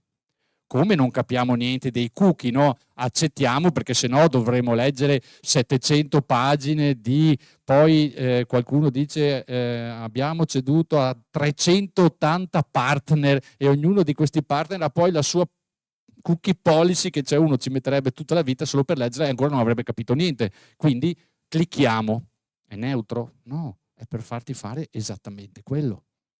Non c'è niente di neutro nella tecnologia attuale. Dovete esserne consapevoli perché solo questo ti permette di fare un passo indietro. Se invece siamo ancora convinti, no, ci auto assolviamo dicendo che è neutra, dipende da come la usi, tutta questa tecnologia a livello progettuale, cioè di chi la progetta e la padroneggia, non quelli che la possiedono, attenzione, quelli sono ancora meno. Quelli che la progettano sono 30-40 persone, tutte di origine asiatica, perché è lì, i cervelli sono lì adesso, tutte di età tra i 30 e i 40 anni. Quindi anche se fossero tutti Madre Teresa e Gandhi, non sarebbe mai neutra, perché sarà sempre condizionata da quello che loro non pensano. Però state tranquilli, non sono né Gandhi né Madre Teresa.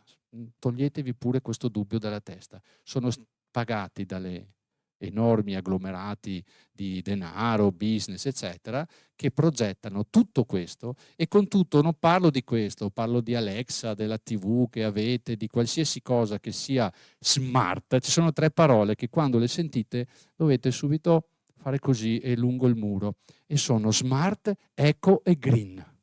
Queste 3 parole qua. Adesso qualsiasi cosa è smart. Smart vuol dire intelligente, no? Quindi vuol dire collegata online, quindi wireless, perché è tutto wireless adesso, no? Quando sentite smart, bene, tutta questa tecnologia non è neutra, perché è fatta in modo di agire su di voi quando scrollate, anche se pensate che sia solo perché vi state annoiando e fate scorrere, eccetera, e non riuscite più a fermarvi, è fatto per funzionare così. Non siete voi. È lui che è progettato in quella maniera.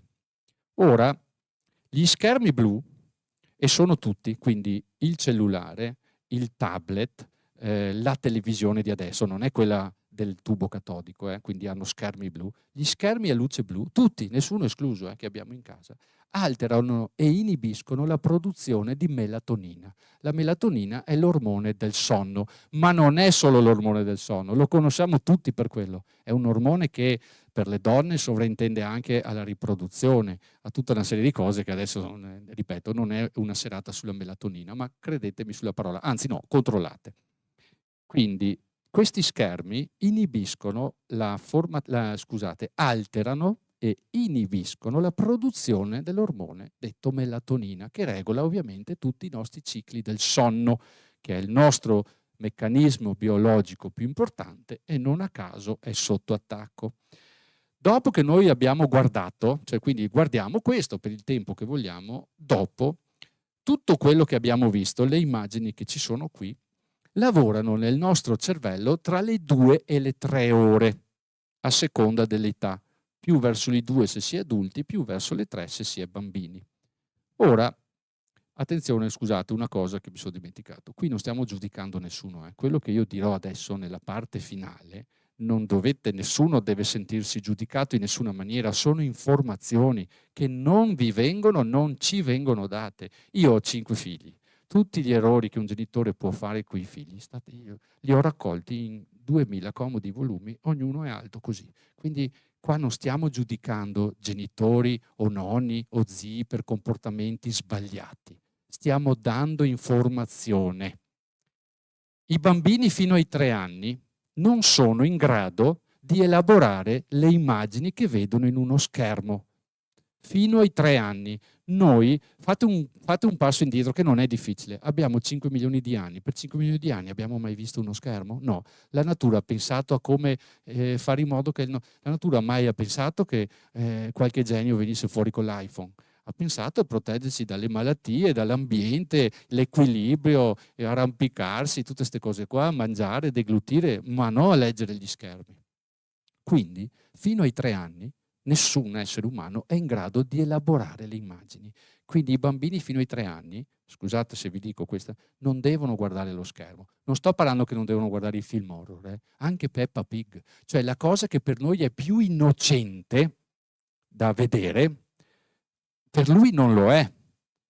Perché il suo cervello non è in grado di elaborare quelle immagini. Non può farlo. Il nostro figlio non è un genio, è come tutti gli altri. Il suo cervello non può elaborare quelle immagini. E se gliele facciamo vedere prima di andare a dormire, per 3 ore il suo cervello lavora su robe che noi non possiamo sapere. E dopo l'iperattività, tutta una serie di disturbi che non sto qui ad elencarvi, nascono da questi meccanismi. Anche a noi funziona così, non è che a noi il nostro cervello sia migliore, però noi abbiamo 50 anni, possiamo che decidere di fulminarci il cervello tutte le sere. Lui che ha 3 anni no, però. Fino ai 12 anni non devono, i 10, i 12, non devono purtroppo vedere il cellulare neanche in fotografia. Non è uno strumento per un organismo biologico di 10-12 anni. Bisogna andare in guerra. Scusate, siccome ho fatto 10.000 di queste conferenze, c'è sempre, però allora come si fa? A scuola ce l'hanno tutti. Cazzi vostri. Cioè, io vi sto dando le informazioni, non posso venire a casa vostra e prendere a sberle voi o vostro figlio. Bisogna andare in guerra. È facile? No, ve lo dico subito. Dovete trovare le strategie. A uno andrà bene che gli prendi e glielo rompi col martello davanti agli occhi, a un altro dovrai farglielo usare ogni giorno 1 minuto in meno fino a che arriverai a non farglielo più usare. Inventatevi qualcosa, informatevi, ma così va fatto. I bambini di quell'età là non devono avere il cellulare per nessun motivo al mondo, perché impatterà sulla loro vita futura, sulle loro abitudini, sul loro modo di far funzionare i neuroni, le sinapsi, il cervello, ed è progettato per questo, è questo che vi sto dicendo, non è un caso. È neutro questo, che è progettato in un modo per agire sul cervello dei nostri figli e dei nostri bambini? Tocca a noi la soluzione. E se non siete capaci di farlo star buono 1 ora al ristorante, la colpa è vostra, è nostra. Primo perché sapete che ha 1 ora di autonomia, dopo è boccia e il boie. Cioè, basta, non può stare lì mentre voi parlate della situazione della Palestina per 4 ore con i vostri amici. Non gliene frega niente a Palestina. Quando ha mangiato, fine per lui. Quindi purtroppo dobbiamo fare un passo indietro e non dargli l'iPad o il cellulare. A 4, vedo di 2 anni sul passeggino che magari... E capisco, ma io ho 5 figli, so che ti possono tirare pazzo e che li vuoi buttare sopra l'antenna e lasciarli là. Sia chiaro, però tocca a noi, è una nostra responsabilità. In qualche modo le nostre mamme ci hanno tenuto buoni e non avevamo l'iPad. Quindi vuol dire che esiste un metodo, dobbiamo solo trovarlo. Ai bambini non va dato il cellulare, non è un gioco. No, perché intanto sta buono 2 minuti. Dovete trovare risolvere il problema per cui non sta buono 2 minuti. No dargli il cellulare. No dargli il cellulare. Quindi fino ai 10-12 anni 0, agli adolescenti deve essere dato, ma col contagocce. Bisogna tornare indietro. È il periodo più difficile. Lo capisco benissimo, perché mamma ce l'hanno tutti, perché qua, perché là. Spetta a voi come genitori intervenire e non lavarvene le mani. Ricordatevi quello che vi ho detto. Gli schermi blu inibiscono la produzione di melatonina e dopo averlo spento, per 2 ore, se siamo adulti, e fino a 3 ore se siamo bambini, tutto quello che abbiamo visto lavora nel nostro cervello. Non si può guardare la televisione. Io vi sto dando informazioni, poi uno ne fa quello che vuole. Non si può far guardare, neanche noi dobbiamo farlo, guardare la TV, spegnerla e andare a dormire, perché il nostro sonno è disturbato, primo dall'alterazione della produzione della melatonina, secondo dal permanere di tutto quello che abbiamo visto, bello o brutto che sia, prende la sua strada e va nel nostro cervello per posti che noi non pensiamo, perché così funziona il nostro cervello, non è fatto per guardare gli schermi. Non siamo stati biologicamente progettati per questo. Cioè fate vostro questo concetto. Se vi fermate a pensarci, vedrete che è estremamente logico. In 5 milioni di anni la natura ha pensato a tutto, ma no all'iPhone, ragazzi. Quello gli è sfuggito. Non c'è niente nel nostro corpo che sia adatto o progettato o funzionale all'utilizzo di tecnologie digitali. Poi scegliamo. Ora dobbiamo andare a vivere nelle caverne? Sarebbe bello, ma anche a me piace l'acqua calda. Bisogna fare un passo indietro e dobbiamo farlo guardandoci nello specchio e dire: usate il telefono 10 ore al giorno, cominciate con 9 ore e mezza, poi 9, poi 8 e mezza, poi 2 ore e poi quel tempo che serve per il suo utilizzo. Vado a fare una passeggiata, porto fuori il cane, dovete lasciarlo a casa il cellulare, dovete cominciare a capire che c'è vita oltre l'iPhone o il telefono che avete. Non siete voi, non è la vostra vita. È inutile che facciamo i mega comitati o che andiamo alle conferenze per capire cosa fare contro il 5G quando dormiamo con questo sul comodino. Vedo una notizia shock, non è una sveglia. Questo qua non è una sveglia. E vi anticipo tutte le cazzate prima che le diciate voi, ma io lo tengo spento, ma io ho modalità aereo, ma io ce l'ho in un cavò di amianto ricoperto di plutonio annegato nel cemento, ma lo voglio libero. Solo quello vi fa capire quanto valga per voi. Non è una sveglia, deve stare più lontano possibile dal vostro corpo, più lontano possibile dalla vostra testa, ma soprattutto durante la fase del sonno in cui agisce in maniera devastante sulla vostra psiche e sulla vostra salute fisica.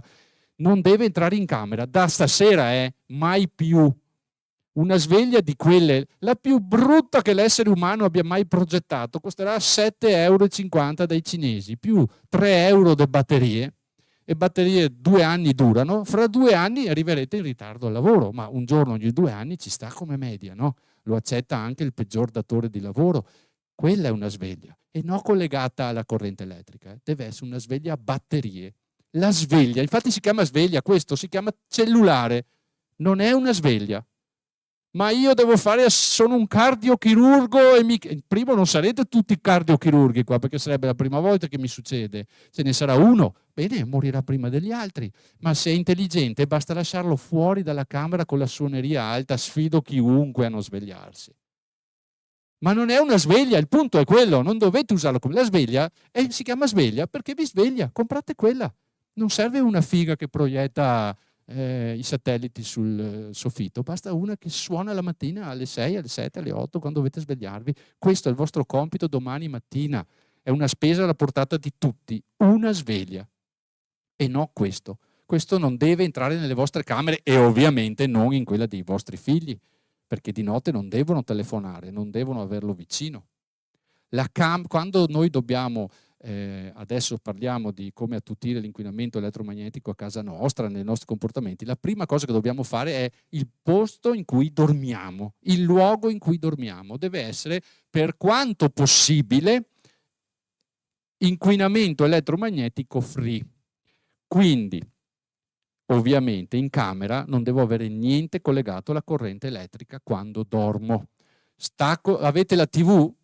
È una follia, ma non importa, guardatevela, però dopo non dovete spegnerla col telecomando, bisogna staccare la corrente. Vi do qualche altra notizia che magari molti sanno, ma non tutti.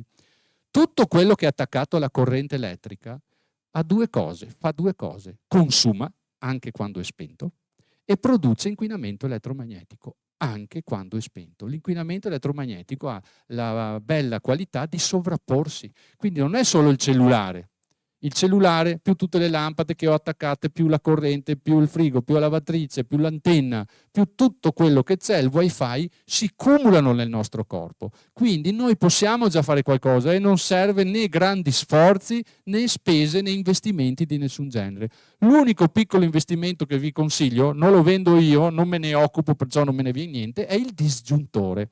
Vi spiego cos'è il disgiuntore. Allora, il nostro problema è che in camera abbiamo la corrente elettrica. Ora, abbiamo ascoltato tutto quello che ha detto Luca, cellulare fuori, stacchiamo Basur, stacchiamo la TV, stacchiamo tutto. Però nella stanza c'è la corrente elettrica domestica. Come facciamo a toglierla? Certo, potremmo, c'è chi lo fa, ogni sera stacchiamo la corrente dal quadro, non so, delle camere per dire, no? Però magari poi ho l'emergenza, devo accendere la luce, bene. Il disgiuntore fa questo senza staccare la corrente. È una specie di relè meccanico, lo chiedete al vostro elettricista, io non sono elettricista, noi vendo e saprà lui dove trovarlo, che messo sul quadro elettrico disgiunge non la corrente, perché tecnicamente si chiama tensione di rete, all'interno del vano in cui voi dormite. Potete farlo per tutte le stanze, ma è molto importante nella zona notte. Ora è un affarino che costa 150 euro, adesso più o meno, più cosa chiederà il vostro elettricista, 50, 70, 100 euro per mettervelo su, bene, 200, 250 euro, e già è un grande passo per il nostro sonno. Non ci protegge dall'antenna alta a 7000 metri davanti a casa, ma intanto tutto quello che possiamo fare noi in casa nostra lo facciamo. Quindi togliamo la tensione di rete, la corrente, dalla camera in cui dormiamo. Col disgiuntore, si chiama disgiuntore, è un investimento alla portata di tutti. Tutto funziona, cioè non è che se attaccate la corrente e non funziona, state tranquilli, è solo che non entra nel circuito della camera, ma quando voi schiacciate il tasto, la basura si accende, la lampada si accende, non è che la corrente parte da Vittorio Veneto per arrivare qua, state tranquilli, funziona uguale, non cambia niente, solo che toglie la tensione all'interno. Per spiegarla in parole proprio semplici, qua c'è la lampada, no? Se noi la spegniamo, la corrente è lì che dai, accenditi, aspetta che uno schiacci sull'interruttore per accendere. In questo caso il disgiuntore fa sì che la corrente non sia lì, ma si fermi fuori dalla porta. Però la velocità della corrente fa sì che quando schiacci si accenda, uguale come prima. Dal punto di vista funzionale nessuno si accorge della differenza, ma nella camera in cui dormo non ho la corrente, ovviamente non ho il cellulare. Spento o acceso non cambia niente, c'è un motivo se non si possono togliere le batterie, c'è un motivo, perciò che lo mettete in modalità aereo, che lo mettete spento, ve lo tenete sul comodino, a parte che cavolo ti serve spento sul comodino, allora puoi lasciarlo anche fuori credo, perché ora che lo accendi è tutto, giusto? Quindi il cellulare non deve entrare in camera. La corrente non deve entrare in camera. Se abbiamo abajur o cose, se avete 7000 lampade, al limite mettete una ciabatta, poi staccate quella, o ci sono quelle col tastino che si può spegnere le ciabatte, no? Bene, poi, sempre parlando di casa nostra, prendiamo un bel pezzo di carta, una penna, un giorno che avete 5 minuti e fate un bel elenco di tutto quello che avete attaccato alla corrente elettrica a casa. Ovviamente il frigo, quello a semo là, ragazzi, ok? Bene. Però abbiamo, e vi accorgerete, se fate una bella lista, girate camera per camera, scusate, stanza per stanza, non a memoria, perché poi ne dimentichiamo una metà, e dico qua ho e scrivete tutto. E poi staccate tutto quello che non usate mai. Il frullatore che usate una volta al mese, staccatelo e attaccatelo quella volta al mese. Se lo usate anche 5 minuti alla macchina del caffè, che magari fate un caffè alla mattina e poi andate via al lavoro, staccatela, non lasciatela accesa. Primo perché consuma. Penso che tutti lo sappiate, che se voi anche spegnete tutto e lasciate collegato e andate a guardare il contatore, corre lo stesso. Non consuma come quando è acceso, ma consuma 24 su 24 per 365 giorni, la bolletta ne risente. Ma magari siete tutti miliardari, non me ne frega niente della bolletta, ma della salute gliene frega anche i miliardari. Quindi staccate. La lampada bella che accendete a Natale quando viene la zia da Roma, staccatela, accendetela a Natale. Cioè staccatela, non è spegnetela, via dalla corrente elettrica, deve essere via dalla rete, perché quello fa inquinamento elettromagnetico. Anche gli agglomerati di cavi buttati una sopra l'altro, sembra strano, ma metteteli in ordine, perché tutto l'insieme disordinato di 7000 cavi buttati uno sopra l'altro dietro alla TV aumentano le emissioni elettromagnetiche. E ricordatevi che è tutto l'insieme, è la TV, è il cellulare, è il frullatore, è il frigo, la lavatrice, la lavastoviglie, l'antenna, 8 miliardi di rate, e sono cose che ci infliggiamo da soli e sulle quali possiamo agire. Veniamo al wifi. Ora, quando non è in uso va spento. Sempre, quando voi siete in casa. Quando non ci siete, può non fregarvene niente, ma se avete il cane che sta a casa, agisce anche su di lui. Comunque consuma, però quando siete a casa e non lo utilizzate, dovete spegnerlo. Poi a questo punto di solito uno mi dice, però c'è quello del mio vicino, se io guardo, sto in appartamento e comunque tutti i miei vicini hanno il wifi. È vero, tranne che ammazzarli non so cosa altro dirti, però intanto dobbiamo fare quello che possiamo noi, non stiamo a lamentarci del wifi degli altri se noi teniamo acceso il nostro perché gli altri tengono acceso il loro. Voi dovete fare tutto quello che potete voi. Poi se trovando il vostro vicino per strada riuscite a convincerlo a staccare il wifi o a venire a una mia conferenza o di qualcun altro, bene, ma non deve essere questo il vostro problema. Il vostro problema siete voi. quello che voi potete fare. Da lì si parte per cambiare il mondo. È inutile, ripeto, fare i mega comitati contro le antenne e avere il cellulare sul comodino. Mettiamone 2 antenne, che prende meglio e moriamo prima. Cioè, dobbiamo essere coerenti, quindi facciamo tutto quello che possiamo noi. Nelle stanze dei nostri figli deve uscire tutto, computer, stampante, queste cose qua, o si spengono sempre e si riusciamo a controllare che siano staccate dalla rete, perché lì bombardano. Il Bluetooth, tutto quello che è wireless è la morte. Uso questa frase perché è forte. Il wifi va staccato. Il wifi lavora sulle stesse frequenze del forno a microonde. Adesso vi spiego un po' l'effetto microonde. Quindi 2,4 GHz o 5 GHz, cioè i 2 miliardi 400 milioni o 5 miliardi di impulsi. Come funziona il forno a microonde? Magari lo sapete tutti, ma io ve lo spiego. Sapete che mettete il piatto dentro con la lasagna per scaldarla, lo tirate fuori, la lasagna è bollente e il piatto è freddo, no? Quale meraviglioso meccanismo. Il forno a microonde lavora a 2,4 GHz, che sono 2 miliardi e 400 milioni di impulsi al secondo. Tradotto in pratica, con questi 2 miliardi e 400 milioni di impulsi al secondo scuote le molecole della lasagna talmente violentemente che si scaldano. È questo il magico funzionamento del forno a microonde. Scuote le molecole 2 miliardi e 400 milioni di volte in un secondo ogni singola molecola della lasagna e la lasagna si scalda. Ma perché il piatto è freddo allora? Perché non scuote anche il piatto? Perché agiscono sulle molecole dell'acqua. Il piatto in ceramica non ne ha, quindi sulle molecole dell'acqua della lasagna che si scaldano. E si alterano, perché anche l'acqua si altera con l'inquinamento, con le onde elettromagnetiche. Quindi non dovete usare il microonde. È comodo, non mi frega niente. Non si scalda il latte dei bambini col forno a microonde.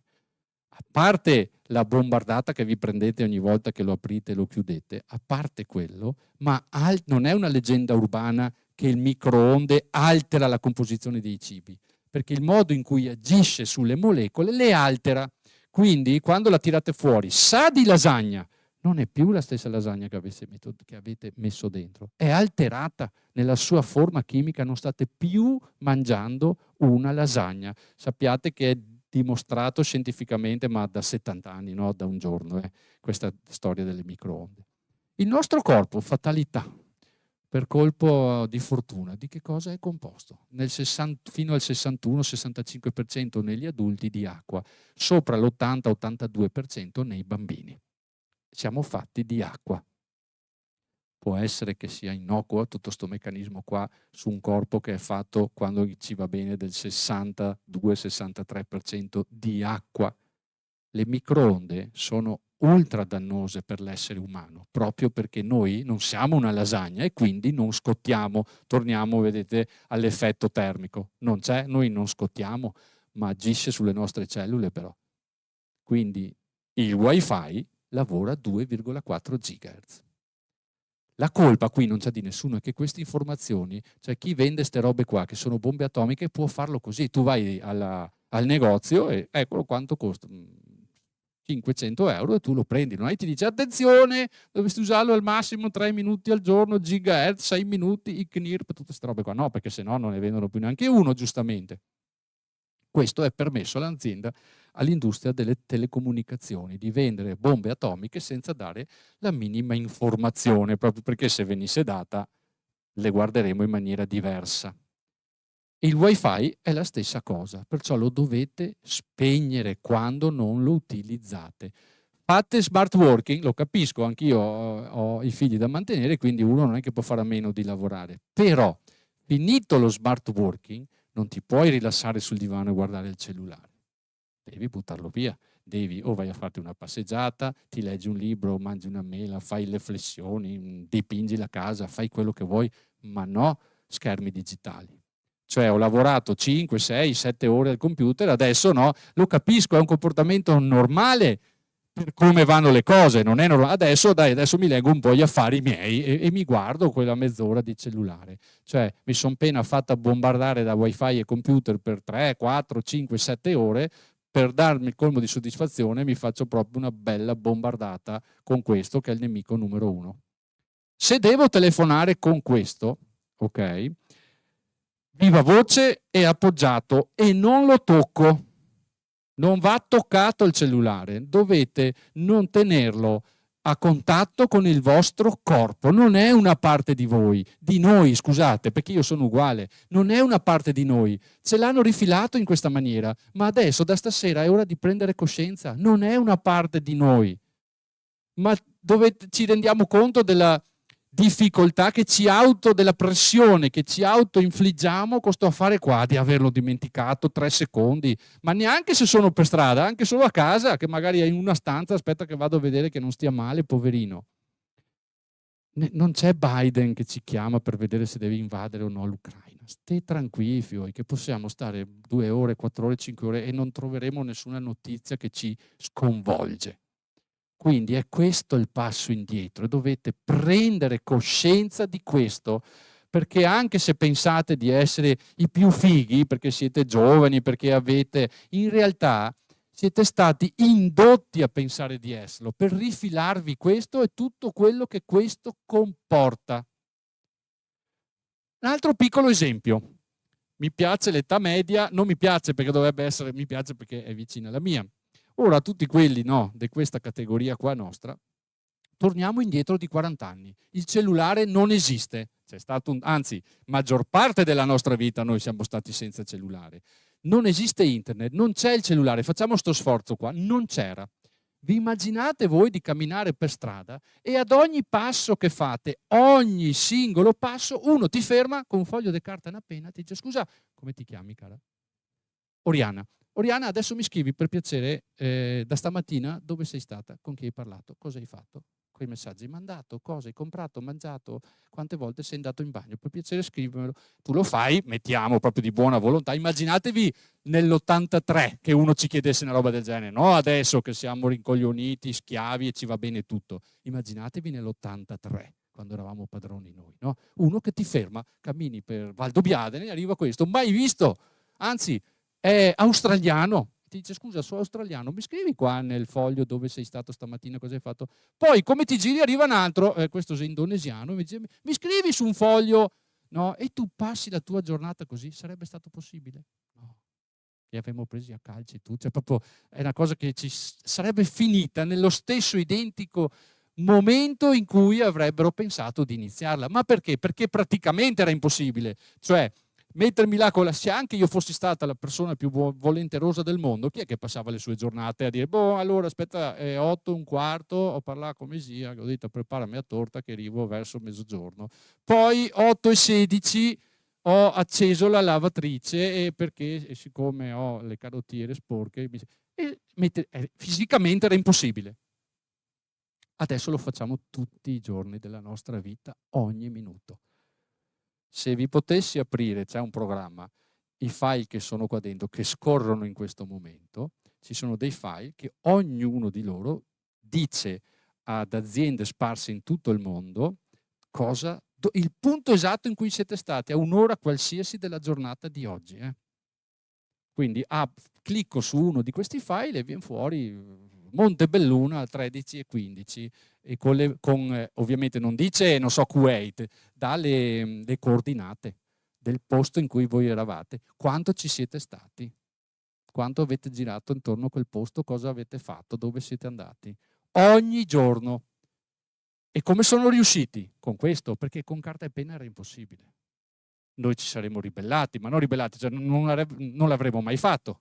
Con questo sì, lo facciamo. È neutra la tecnologia, non è neutra, ragazzi, perché è fatta per farvi fare esatti movimenti, cose, pensieri, eccetera, per cui è stata progettata. Non è neutra, toglietevelo dalla testa. E noi l'abbiamo accettato tutti, ogni giorno, qua dentro. Un giorno che magari avremo tempo, porterò un hacker che conosco, una persona super in gamba, prenderà un cellulare a caso dei vostri, uno a caso, lo colleghiamo a un Bluetooth e con un programma mostrerà cifrati, sono dei file, e questi file ci sono scritte le aziende che li detengono, quindi vedrete scritto McDonald's, anche se non siete andati al McDonald's, ci sono McDonald's piuttosto che Nike o tutta una serie di aziende che poi non conoscete, milioni di nomi, c'è proprio ogni file all'azienda e sono centinaia e decine a cui mandate tutti i giorni le informazioni che vi riguardano personalmente. A sto punto c'è sempre uno che mi dice ma io non ho niente da nascondere. Sono quelli che ci faranno fuori tutti quelli, cioè quelli che dicono io non ho niente da nascondere sono proprio come i capò quando c'erano i nazisti, che erano gli ebrei che però avevano il compito di sbacchettare gli altri se non ubbidivano e quindi erano trattati un po' meglio, sono quelli che dicono io non ho niente da nascondere. Sì, scusate, io sì, io ho miliardi di robe da nascondere e che a Cambridge chiamano cazzi miei. Che colore ho le mutande, a che ora porto fuori il cane, quanto ci sto fuori e quanto tempo sto da H&M a guardare le mutande fucsia con le righe gialle che mi piacciono tanto. Sono solo affari miei, nessuno deve saperlo, non importa se ne farà un utilizzo positivo, negativo o neutro, che non esiste, l'abbiamo già capito tutti. Noi dobbiamo avere cose da nascondere perché è il nostro diritto, sono gli affaracci nostri. E questo non ti permette di nascondere niente. Non è solo parlo delle barche a vela, dopo 2 minuti mi viene fuori la reclame della barca a vela. Quello lo fanno le persone, non serve neanche il grande fratello cattivo. Conosco persone che lavorano in aziende normalissime, siti e-commerce e fanno questo. Quindi fanno in modo che quando tu parli di saponette escano la marca di saponette del loro cliente. Non serve neanche essere complottisti, stiamo parlando di ben altro. Del motivo per cui queste tecnologie sono progettate. Che orario abbiamo? Bene, ultimi 10 minuti su questo argomento molto importante e vi assicuro che non serve andare in quello che è complottismo, no? Tipo, adesso faccio un esempio, ma non sto dando giudizi di teorie, sto dicendo che è vero che col 5G il grafene, i vaccini poi ci fulminano per strada, non serve neanche sta roba qua. Il 5G a cosa serve? Qual è il salto? Ogni generazione, ve l'ho spiegato all'inizio, serve per trasportare più dati. Nei 27 GHz si chiamano onde millimetriche, perché è una roba semplicissima. Non so se avete visto, no? Le onde sono quelle, no, disegnate così. La misurazione proprio di quanto è alta un'onda è una misura. Ci sono onde che sono alte da 1 a 10 millimetri, così, e si chiamano onde millimetriche.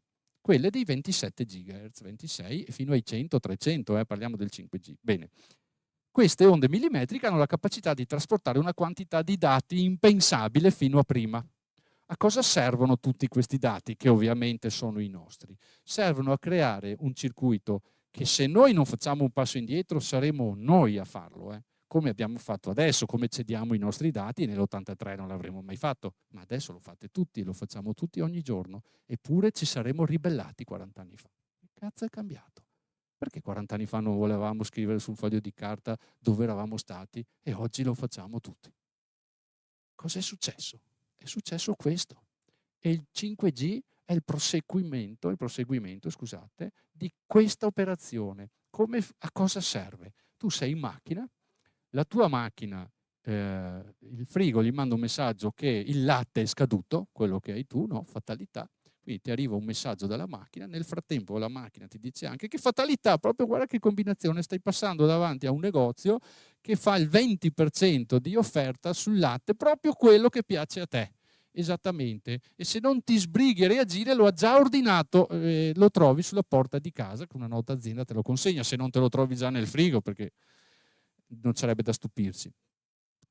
Poi ogni volta, anche adesso, che passiamo davanti a un wifi di un negozio, se noi camminiamo in centro o nel centro commerciale, tutti hanno il loro wifi, no? Bene, registra se siamo entrati. Adesso non è una roba del futuro.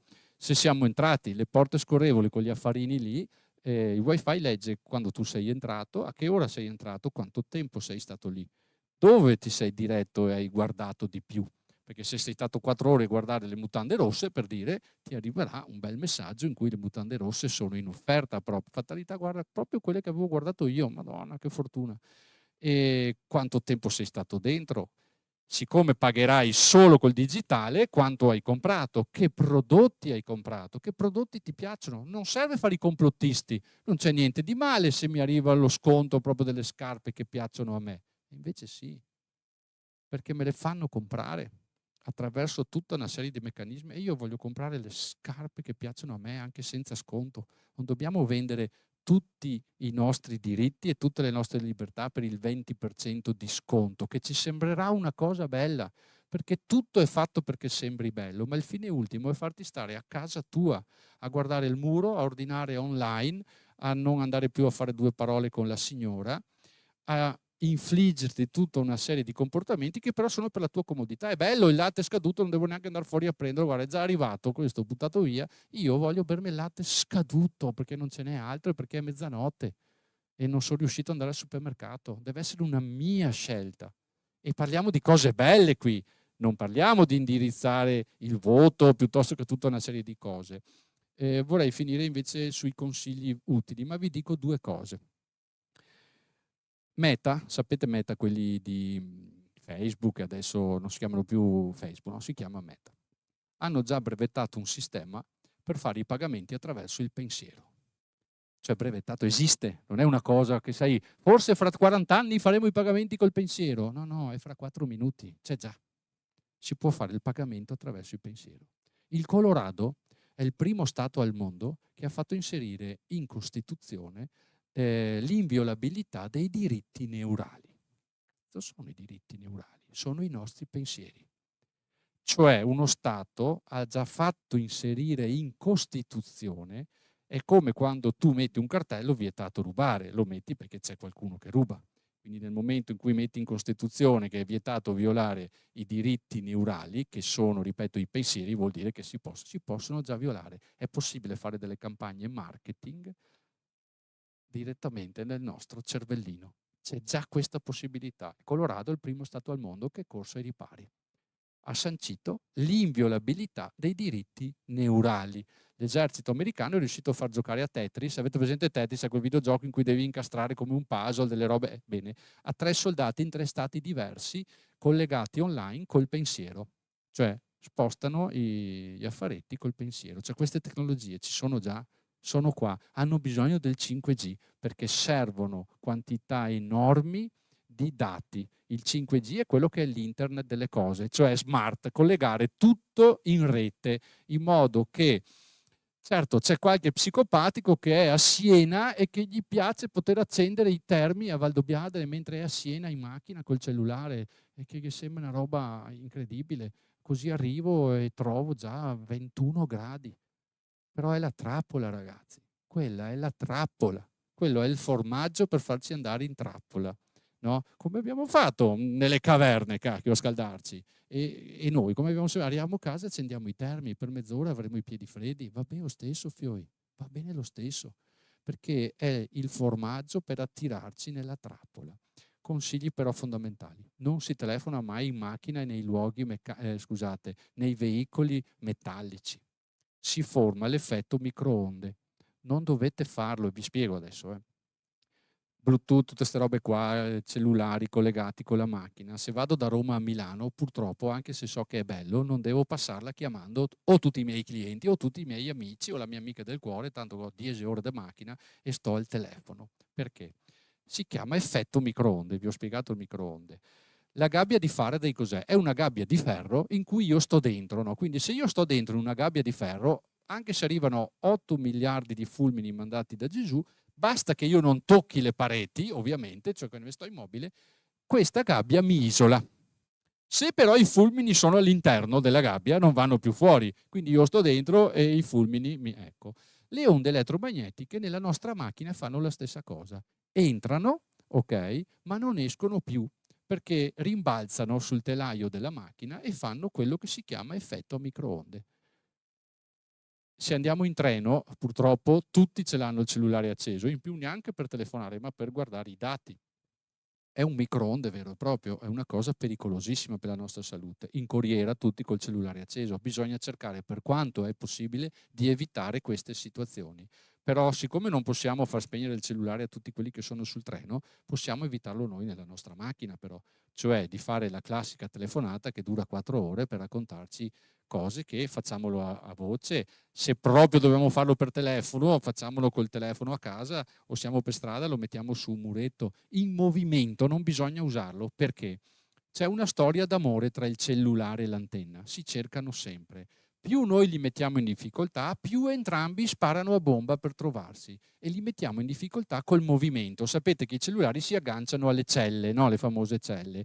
Ovviamente se siamo fermo si aggancia alla cellula e sta buono quieto intanto che noi lo utilizziamo. Se invece noi stiamo camminando, siamo in bicicletta, siamo in moto, in scooter, in macchina, sul treno, spara a bomba, le emissioni elettromagnetiche si decuplicano, sia quelle in entrata che quelle in uscita, perché è progettato lui per darci il miglior servizio, quindi che sentiamo bene e mandiamo le mail e tutto quanto. Per fare questo in movimento deve sparare al massimo per agganciarsi alle varie celle. Perciò non dovete tenere vicino al vostro corpo e usare il cellulare, tenetelo spento se siete in treno, in corriera, se non chiamate in macchina. Cioè, chiamate ma ciao, arrivo fra mezz'ora, ci vediamo lì, grazie, arrivederci, fine. Non ci raccontiamo la storia del mago. È molto molto importante. Adesso mi fermo, se no facciamo notte. Domande, chi vuole, siamo qua.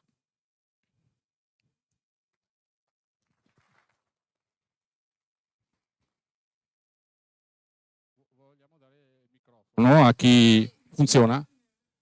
Allora, le macchine elettriche, prendiamo quello che ho detto stasera, lo moltiplichiamo per 10 e viene fuori la macchina elettrica. Cioè la macchina elettrica non ha un posto sano.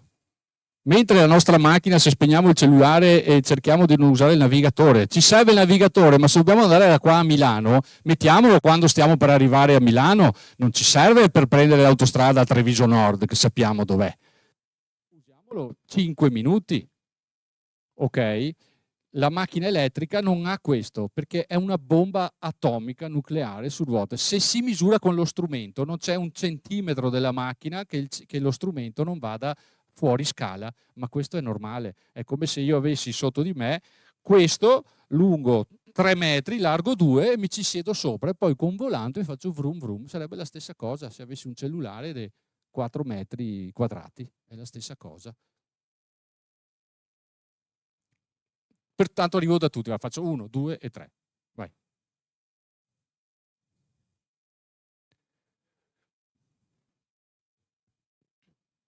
Cosa possono allora, adesso servirebbe facciamo la prossima puntata, azioni legali. Si può fare, però attenzione, come tutte le cose del mondo dipende dalla persona. Cioè, noi per primi affronto velocemente il signore, non so se tutti hanno sentito, mi ha chiesto se i sindaci o le amministrazioni comunali possono agire, eccetera, eccetera, eccetera. No? Allora, nella vita si può sempre fare tutto, in qualche modo, ok? Non è che non puoi fare niente, però dipende sempre da noi. Dipende in questo caso, ci sono sindaci che mi hanno detto guarda io il 5G più antenne ci sono più sono felice, le aziende, il progresso e là è molto difficile fare qualcosa, no? Bene, perché pende da una parte. C'è quello che dice sì però sai io bene non so cosa fare e c'è quello che invece andrò a fare una conferenza tra qualche giorno che mi ha chiamato un sindaco per dirmi dimmi cosa posso fare e quindi là è ovvio che si lavora in un altro modo perché noi non dobbiamo illuderci che esista la pillola magica. Spesso mi chiamano comitati di cittadini, no? Fanno il comitato contro l'antenna in piazza Valdobbiadene, ne mi sto inventando ovviamente. Vado là e tutti vorrebbero che io arrivo e gli dico allora articolo 6/2 bis del codice civile, fate una PEC, domani mattina arriva qua. Non è così. Cioè non c'è l'articolo 6/2 del codice, siete voi l'articolo 6/2. Volete fare qualcosa? Bisogna costituire un comitato, fare accesso agli atti, trovare qualcuno che sappia leggere quell'accesso agli atti e se bisogna mettere 100 euro a testa per fare la causa legale, bisogna metterla. Se dopo quando si dice, ah sì, bene, allora abbiamo trovato, bisogna fare la causa, vabbè, allora se bisogna fare la causa, no, non mi interessa. E cosa pensavi? Di fare una PEC? E che questi, cioè, ragionate come il nemico, siete la Vodafone, ti arriva la PEC da Beppi da Valdobbiadene, io aiuto, andiamo subito a togliere le antenne. No, fate così e la buttate. Quindi Beppi allora deve mandare la seconda e la terza e poi la lettera del legale, poi allora anche loro cominciano. Quindi se vogliamo andare in guerra, bisogna andare in guerra. Non pensare che arriva Luca e mi dice articolo 2, fate un fax, a posto. No, posso spiegarvi, sostenervi, io come, cioè adesso perché parlo di me, ma altri 1000 più bravi di me, io sto cercando, anzi lo sto facendo, un pool di avvocati a Fidenza, in provincia di Parma, che sono amici miei, per costituire, l'abbiamo già fatto, adesso dobbiamo mettere in moto gli ultimi dettagli, specifico, perché il legale sapete che è specifico, no? Se uno si occupa di, non lo so, rapine e sa tutto di rapine, avvocati, poi però parliamo di, non so, siepi tagliate male, serve uno che segua solo le cause delle siepi tagliate male e via dicendo. E questo è un argomento molto specifico, bisogna fare l'accesso agli atti coi giusti citando i giusti articoli, puoi farne uno sbagliato e non ti rispondono, oppure ti rispondono solo sì, no, no, è come uno gli dice hai l'ora e ti dice sì senza dirti che ora è, ecco, è la stessa cosa, invece devi fare hai l'ora, me la potresti anche dire per piacere, quindi bisogna fare, ci sono tante cose che si possono fare, ma serve la volontà di farla e non illudersi che faccio una riunione col sindaco e il povero sindaco che non ha nessuna colpa mi dice ok, che penso mi, domani mattina tagliamo tutto. Non funziona così. Chi c'era qua che aveva alzato la mano, scusate?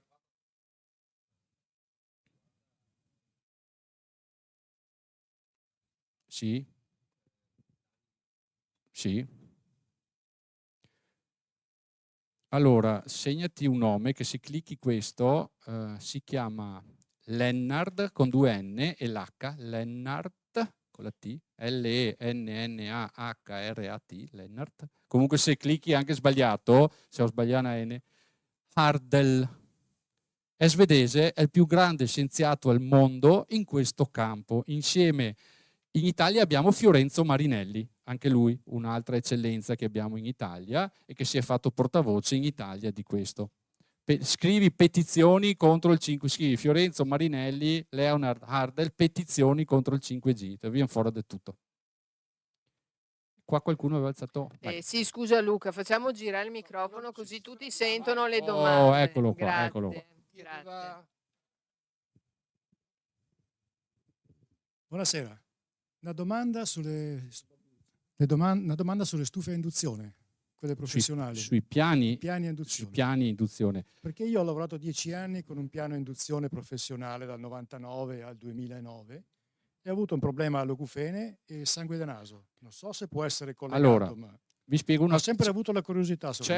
Allora, sicuramente il piano a induzione non va bene per le emissioni. Non è la stessa cosa del microonde. Cioè, no, scusa, lo dico per cosa generale. C'è una differenza tra induzione e microonde. Microonde scalda il cibo. Il piano a induzione scalda la pentola, che poi scaldando si scalda il cibo. Quindi, perché tanti non è microonde, quindi non è pericoloso l'azione sul cibo come il microonde. Su di noi sì, però. Sì, sulla persona. Sulla persona, cioè se ci sto 10 anni davanti, il forno a microonde è la stessa cosa che se io tenessi anche il phon è pericoloso, solo che il phon lo usiamo 5 minuti. Ho sempre avuto il dubbio. Però... Ma se io mi tenessi un phon in mano, no, 3 ore al giorno, no? 10, 3 ore al giorno con il phon in mano collegato alla corrente, quello mi procurerebbe danni importanti perché la dose fa il veleno naturalmente su queste cose. Comunque ci sono buone probabilità. C'è la signora qua, scusa. Perché non vedo. E per i pannelli solari?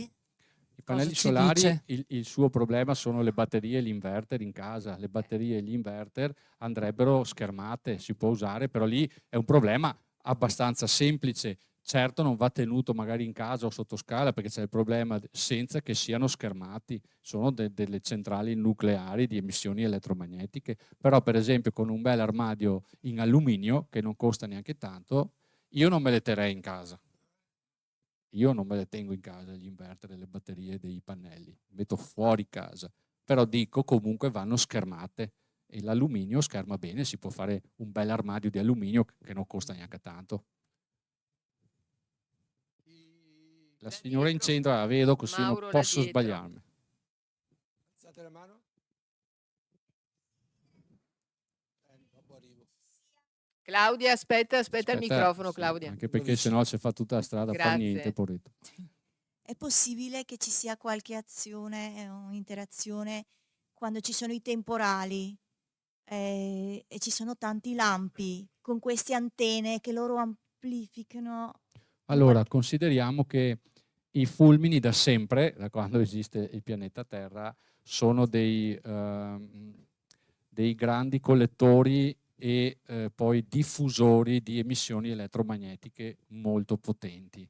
Quindi il pianeta, ripeto, ha tutto un suo, no? Poi ci sono dei meccanismi che regolano il clima, eccetera, collegato alla questione dei fulmini e le cose elettromagnetiche. Stiamo parlando di potenze enormi, ma che noi come organismi umani, vengo alla tua domanda, mi serve questa premessa, come organismi umani, ma credo che lo sappiamo tutti, o comunque lo percepiamo, siamo collegati col pianeta.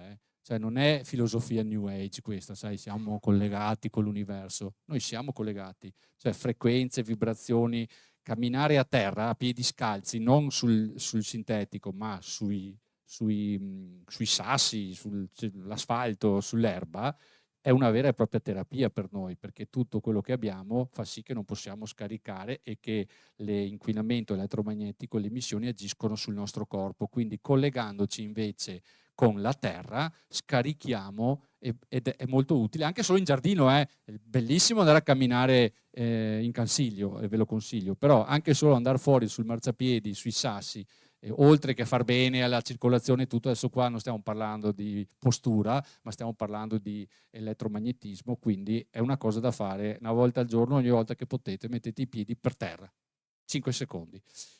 E ovviamente non possono non agire su queste strutture. Non sono in grado di dirti adesso, sì, guarda, ho fatto uno studio io personalmente su quanto, però per quello che so, e qualcosina ne so, è sicuro che agiscono, ma come agiscono anche su un palo di ferro, quindi figurati se non agiscono su un'antenna alta 40 metri che emette. Però diciamo che se dovessi fare una lista dei problemi, probabilmente è l'ultimo, perché se non facesse mai più temporali per il resto della storia dell'umanità, le antenne ci farebbero fuori lo stesso, quindi non hanno bisogno dell'aiuto dei fulmini per sistemarci per bene. C'era laggiù, avevo visto, ecco, di scatto però veloce, no. Partiamo qua, poi arriviamo anche là. Una cosa che mi sono chiesta è se esistono tipo dei soggiorni climatici, specie soggiorni climatici, insomma, che servono per disintossicarsi da tutte queste radiazioni. Sì. Oppure se esistono tipo dei paesi specifici in Italia dove si è quasi sicuri di non essere Guarda, quello è molto influenzati difficile. da sta roba. Quello è molto difficile. È più facile, adesso non si chiamano soggiorni climatici, ma credo di aver capito quello che dici tu, ed è molto semplice tra l'altro, è a portata di tutti, è facilissimo e ci piace a tutti quanti. Si chiama conifere. I nostri boschi sono tutti fatti di conifere, quindi pini, abeti, eccetera. Sappiate che anche qua non vi sto parlando di filosofia New Age, vi sto parlando di scienza. In Giappone si chiamano bagni forestali o terapia forestale. Per le onde elettromagnetiche, le conifere, attenzione, le conifere sostare per almeno 4 ore in un bosco di conifere, non dovete avere cellulari, libri, niente, solo voi e ste cavolo de conifere e un amico con cui chiacchierare, una coperta. Non serve essere esploratori del Canada, non dovete andare non so dove, basta che ci andate dentro 10 metri se non siete in forma, non vi piace camminare, eccetera. Ogni tanto vi concedete 4 ore almeno all'interno di un bosco di conifere. È una terapia. In Giappone è passata dal Servizio Sanitario Nazionale anche come alternativa alle terapie oncologiche. Quindi non stiamo parlando di, ripeto, di roba da santoni indiani, cammini, abbracciate gli alberi. Le frequenze delle conifere interagiscono in maniera particolare col corpo umano e sono una terapia vera e propria. Una pianta adulta di conifera, quindi 15-20 metri, ha un raggio terapeutico di oltre 25 metri. Naturalmente, anche se ce l'ho in giardino va bene, mi entra anche in casa, ma in realtà la terapia è immergersi proprio, quindi andate a farvi una passeggiata nel bosco, andate in Cansiglio, andate ogni tanto.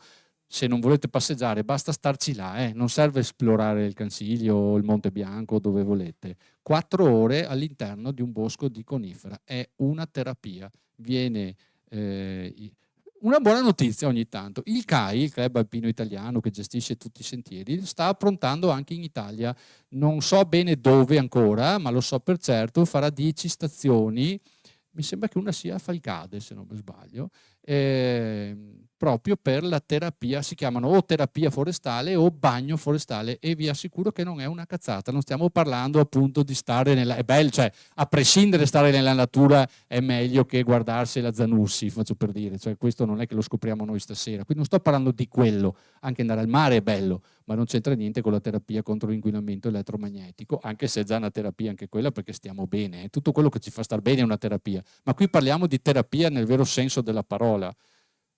Bagno forestale, terapia forestale. Un'altra domanda. Vai. Mi Alla sono seconda sono 100 euro per il reloj, perché va la bene. prima è gratuita, però mi dà dopo, dai. Queste radiazioni qui Sì. possono essere accompagnate anche tipo, non lo so, da un qualcosa di uditivo, nel Ah senso. sì, beh, per esempio l'acufene, il fischio nell'orecchio è il primo sintomo. Tu puoi se qualcuno ha l'acufene, puoi andare a farti tutte le visite di sto mondo. Ti dicono una marea di cazzate, ma nessuno sa dirti perché ti viene e cosa funziona. Mentre è riconosciuto, ma vi parlo da decenni, anzi no da decenni, da secoli, perché già nel 1700, alla fine del 1700, dopo che avevano inventato la corrente elettrica, si era scoperto che agiva sul nervo acustico provocando acufeni, quindi è una roba che è ultra conosciuta, però quello è un sintomo classico dell'interazione delle onde elettromagnetiche con gli organi delicatissimi che abbiamo, la coclea all'interno dell'orecchio, insomma adesso potete fidarvi. No, in fondo so che c'era qualcuno prima che aveva alzato la mano, adesso eccola là. E poi Mauro anche qui davanti, per cortesia. Grazie. Grazie Luca, ti volevo domandare una cosa. Io lavoro sui macchinari, la MAV, tutti i giorni e ci sono tante cabine elettriche e tante frequenze. Io sento anche il macchinario che emana calore. Certo. Cosa posso fare io con questo calore? Perché sento proprio che come mi cucina. Allora, adesso mi mette un po' in difficoltà, ti spiego perché. Perché di lavoro faccio questo, mi occupo di protezione e terapia da inquinamento elettromagnetico, però non sono qua, per caso mai dopo ti posso anche, ma lo scopo non è di venire qua a vendere bene, o a ok. dirti, perché sennò sai, io diffido di quelli che ti dicono che i piedi piatti fanno male, ma poi fatalità vendono le scarpe ortopediche e quindi non uso mai. Dopo te lo dico, va bene, a grazie. livello di consiglio non voglio venderti niente, però in questo caso la risposta mi obbliga a dirti devi fare questo, poi pensare di comprare quell'altro. Non ho altre risposte, oppure metti una bomba alla MAV e allora in quel caso abbiamo risolto tutto. Non c'è tante strade. E il microfono, signora, perché poi interessano a tutti, solo per quello. Che...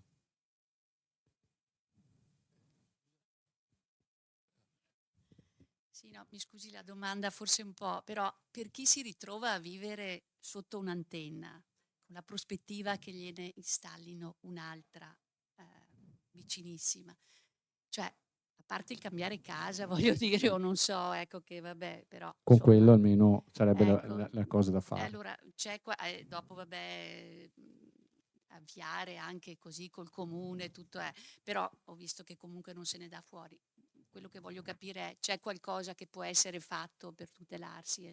Sì, ci sono, gli do la stessa risposta che io ho dato alla signora, ma non perché voglio fare dei misteri, ma perché sennò dopo sembra che di abitazione, di casa? Sì, ma la cosa più importante è proteggere la persona che l'ambiente. Sì, certo. Poi glielo spiego perché poi è tutta una questione complessa sia tecnica che scientifica da questo punto di vista, però si può fare, sarebbe meglio cambiare casa.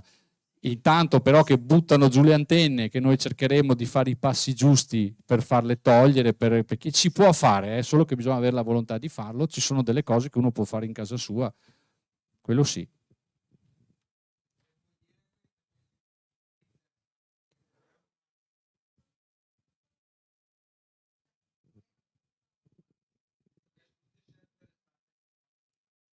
Allora, no, certo, solo che dopo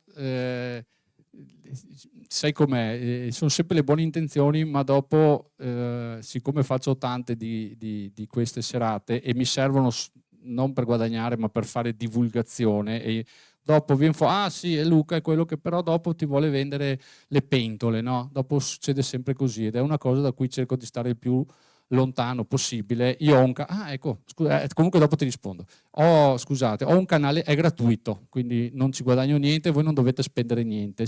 Ho un canale Telegram dove parlo degli argomenti di questa sera, eccetera, no? È gratuito, non ci sono abbonamenti, donazioni, niente. E non me ne viene niente. Anche in questo canale non ho mai accennato minimamente né al lavoro né alle eventuali soluzioni che potrei proporre, proprio per evitare che la gente poi dica ah sì, è il canale, però allora poi ti vuole vendere. Si chiama Salute Elettromagnetica. Il canale si chiama Salute Elettromagnetica e parla solo della salute e di come ottenerla e di come combattere l'inquinamento elettromagnetico, sia a livello pratico, insomma quello di cui abbiamo parlato stasera. Sono bravissima. Se voi digitate e cercate salute elettromagnetica, ve ne escono due, uno maiuscolo e uno minuscolo, sono sempre mi. Quello maiuscolo è il canale, quindi quando ci vai sopra ti dice unisciti, ti unisci e entri nel canale e vedi tutto. Ripeto, è tutto gratis e completamente disinteressato, non me ne viene un millesimo del centesimo di euro. Quello piccolo sono io, è il mio account, però quando voi vi iscrivete io mando sempre un messaggio, ciao Giuseppe, grazie che ti sei iscritto, quello sono io, se voi rispondete a quel messaggio là mi iscrivete proprio a me direttamente. Salute elettromagnetica, sostenete un po' tutto se via in più, oltretutto che trovate tutte le informazioni, poi sono video di cose, argomenti di tutti i generi, sempre in questo campo, non sono un tutologo, quindi parlo dell'inquinamento elettromagnetico perché so quello che dico, sul resto me ne tengo lontano. Oppure ne parlo al bar con i miei amici o così, ma non mi metto a fare grande diffusione. Ora, venendo invece a domanda del nostro, tra l'altro, proprio per questioni di opportunità, beh tanto possiamo dirlo, avevamo parlato con Alessandra questa sera, perché in alcune parti ero riuscito, tipo a Novara l'ho fatto, perché fatalità ho dei colleghi che fanno questo di lavoro, che erano a Novara proprio il giorno che io avevo quella settimana lì, e avevamo offerto a tutti i partecipanti la mappatura gratuita dell'appartamento, mappatura non catastale ovviamente, mappatura delle emissioni elettromagnetiche, quasi esettanti a dire il vero. In quella sede chi voleva informazioni sui prodotti poteva chiederli, non doveva comprare niente, la mappatura si intende gratuita, vuol dire né rimborsi spese né altre. L'avevamo fatto per, stasera ne avevamo parlato con l'Alessandra, ma poi avevamo detto magari dopo sai c'è quello che dice, questi vuol vendermi le pignate eccetera, e abbiamo lasciato stare. Io avevo un collega perché sta lavorando a Feltre che gli avevo detto se passi allora eventualmente se proponiamo sta cosa ti puoi prendere dopo.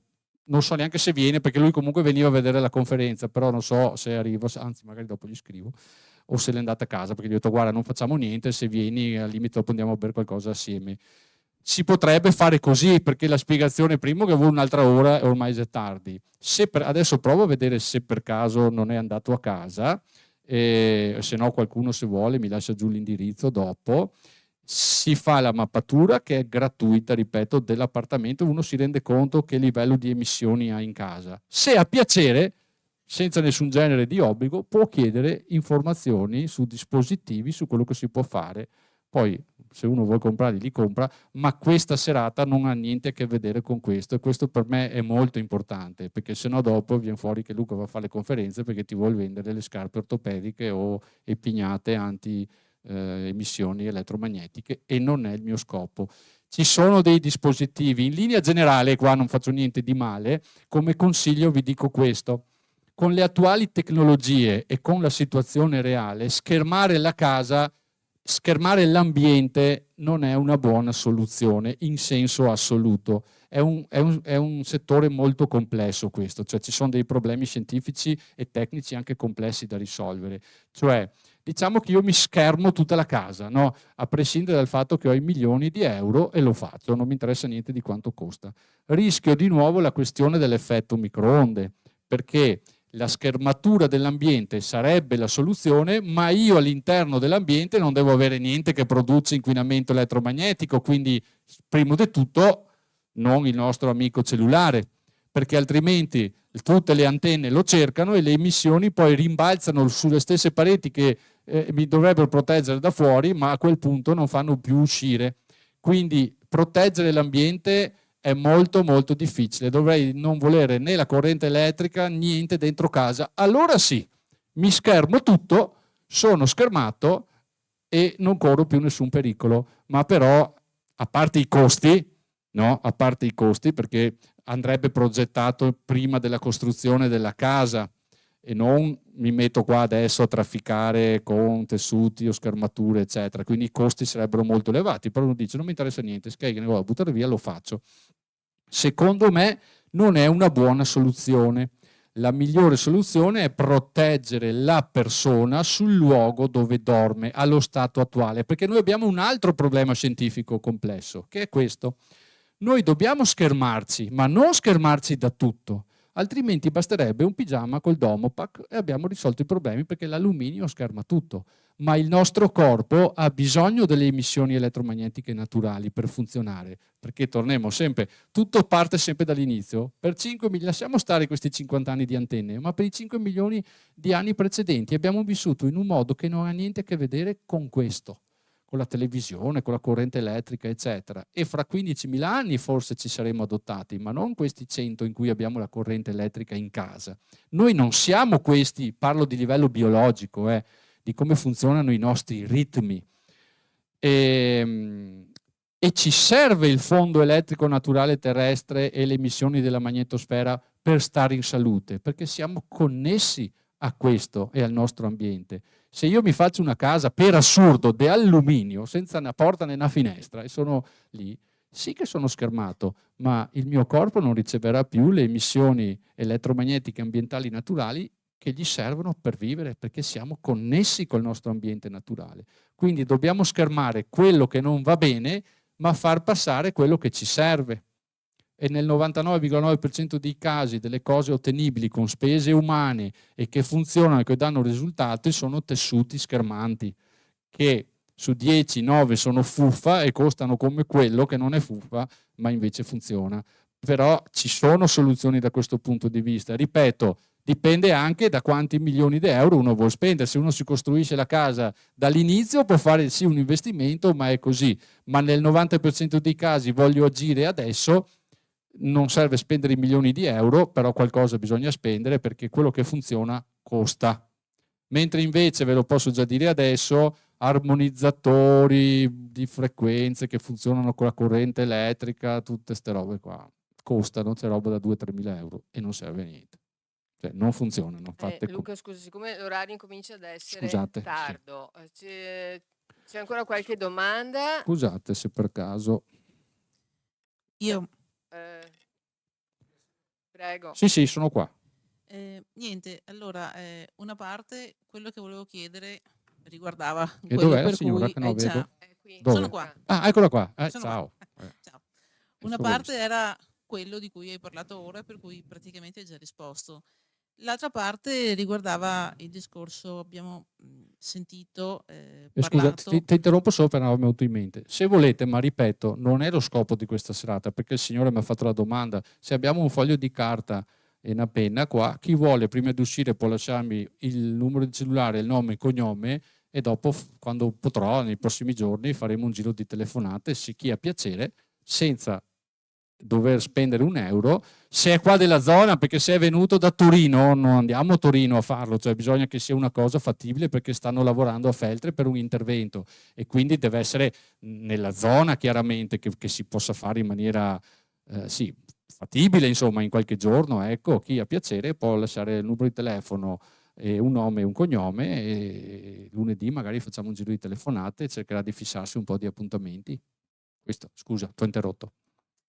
No, niente, volevo chiedere questa cosa che abbiamo parlato degli antennoni prima, tutto vero, nel senso che c'è il 2G, si aggiunge il 3, il 4, il 5, però volevo anche capire una cosa: mi risulta che non sia l'unica cosa pericolosa l'antennone, perché almeno una volta dicevano bisogna che ci siano delle antenne più piccole, che pare che siano sui lampioni. Sta cosa non la sa nessuno. Quando tu apri una mappa Non su ci sono quelle. internet da qualche parte per vedere dove c'è il 5G, per dire, capisci che comunque lungo le strade da qualche parte li ficcano. Sì. Ma sta cosa non la sa nessuno.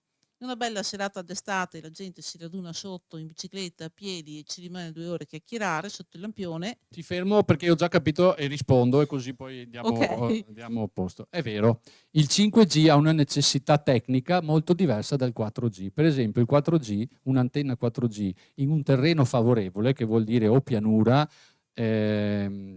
può avere una portata fino a 60-80 km. Parlo del 4G. Se è un terreno sfavorevole, quindi vallate o città, dove ovviamente condomini a tutto spiano bloccano il segnale o comunque lo alterano, un 4G 4, 6, 8, massimo 10 km, valli eccetera. Il 5G è molto diverso, perché il 5G ha una necessità tecnica che si chiama trasmissione di vista. Cosa vuol dire? Vuol dire che funziona dove tu vedi, si chiama trasmissione di vista, no? Se c'è un ostacolo non funziona. Basta l'umidità dell'aria per alterare il segnale del 5G. Le foglie di una siepe, eccetera. Naturalmente non è che ho una siepe davanti a casa e mi protegge, disturba il segnale da un punto di vista tecnico, sono due cose diverse. Ha una portata molto limitata. Per funzionare veramente bene da un punto di vista tecnico il segnale, i 200, i 300, 400 metri, parlo della stazione radiobase. Per questo motivo ha bisogno di quelle che si chiamano array, le antenne piccole, che sono dislocate da tutte le parti, proprio perché non è un caso, cioè non è una leggenda quella di tagliano gli alberi, è proprio per quello che li tagliano, perché disturba il segnale. Se c'è un condominio non basta l'antennona messa in cima, deve essere circondato da antenne, perché il cemento altera il segnale, lo disturba e quindi poi non funziona come dovrebbe funzionare. E bisogna che almeno ogni 80 metri ci sia un'antenna.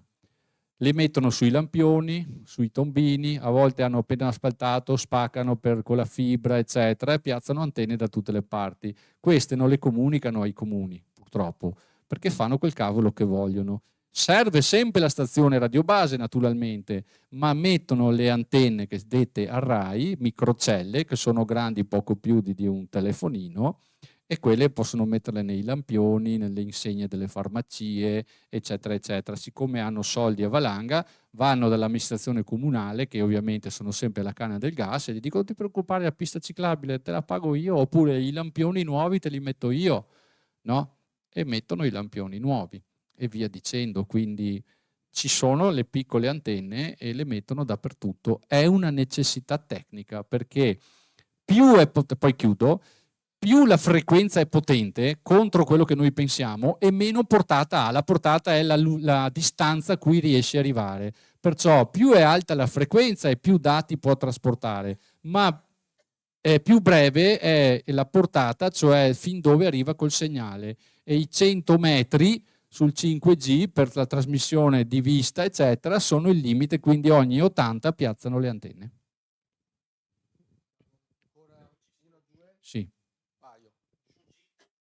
Ah, bravo, stavo per dirlo prima, poi mi è sfuggito.